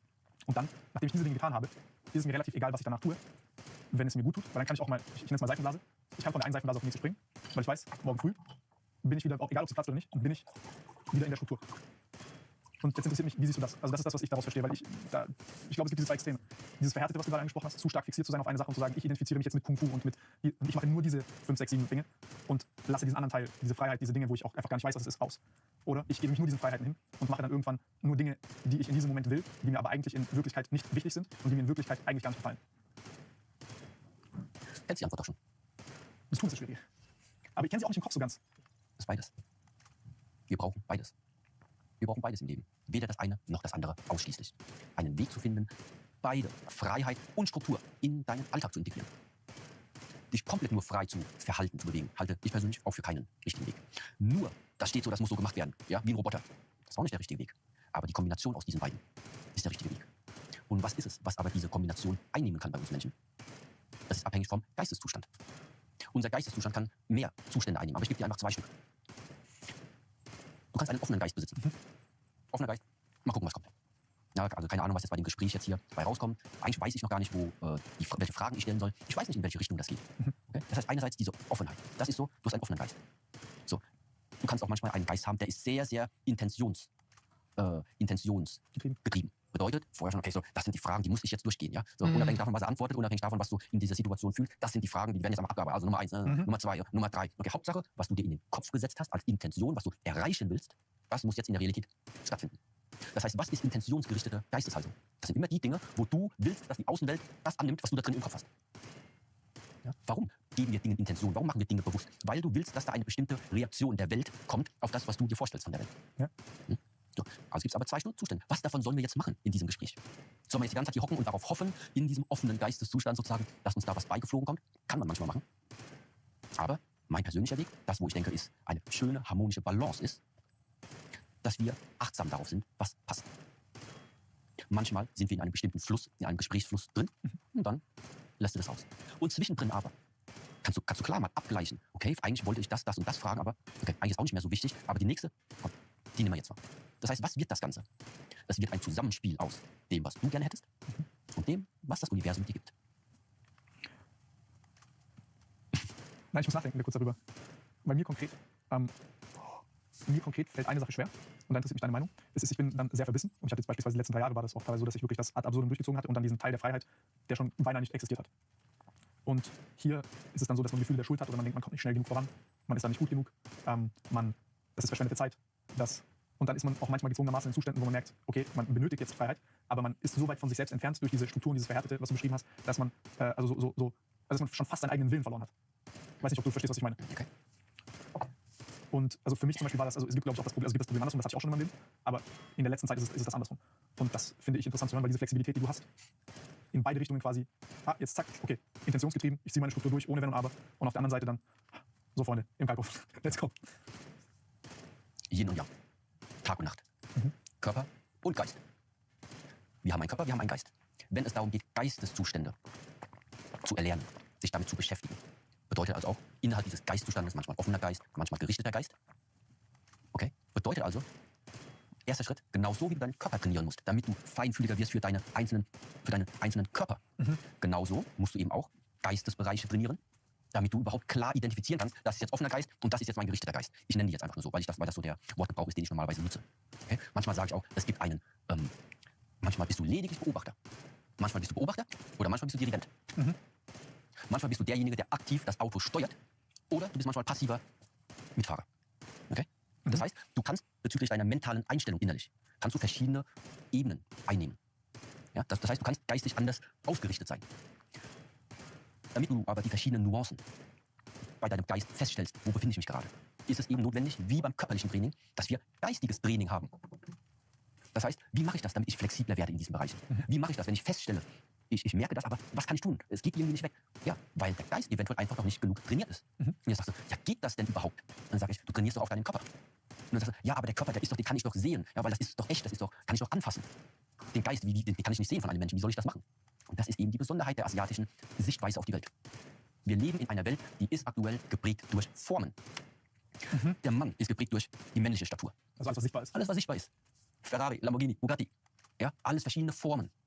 Das Essen, verschiedene Formen. Okay? Das heißt, wir leben in einer Welt geprägt durch Formen. Wie die vielen Freunde, von denen du vorhin gesprochen hast, die du zählen kannst, aber die Beziehungstiefe dann unsichtbar ist. Aber der Großteil unserer Existenz ist nicht das, was aktuell existiert. Der Großteil von dem, was du und ich in diesem Leben noch erfahren werden, das hat noch keine Form. Das ist das Besondere daran. Menschen, heutzutage gibt es diesen Ausdruck, ja, Angst vor der Unwissenheit. Ich bin froh, dass ich nicht weiß, was morgen, übermorgen in einem Jahr kommt. Stell dir doch mal vor, du würdest es wissen. Was bedeutet das? Die Zukunft kann nur so werden, wie wir in unserem menschlichen Geiste es uns vorstellen können. Das ist ein bisschen arm, wenn das so wäre. Ja, und wieso hat man Angst davor und wieso denkt man, dass die Zukunft negativ ist? Ja, da denke ich, das ist eben eine Sache der Geisteshaltung. Warum es so wichtig ist, über diese Geisteshaltung, warum es Sinn macht, mehr darüber einfach zu erfahren.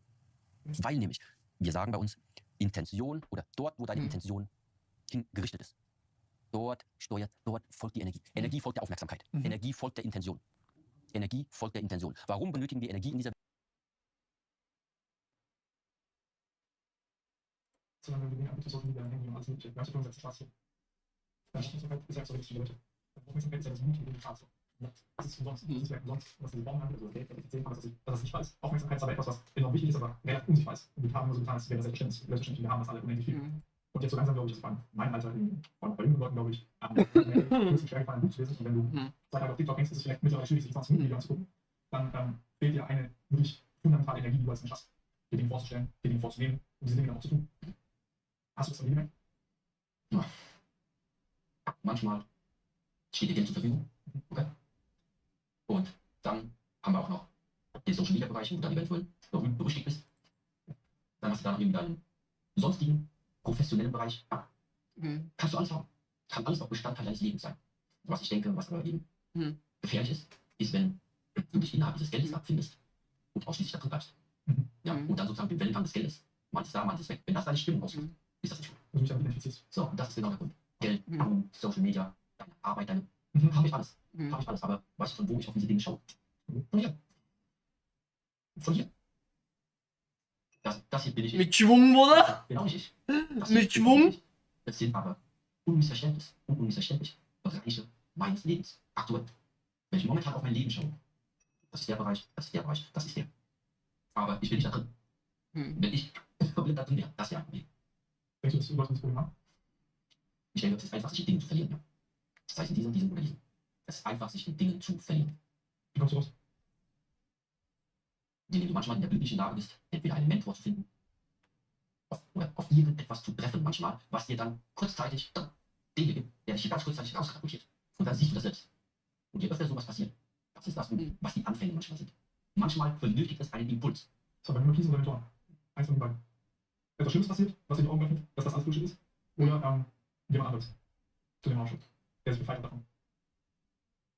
Ja, also das ist eben meine, sag ich mal, Art und Weise, wie ich mit diesen Dingen umgehe.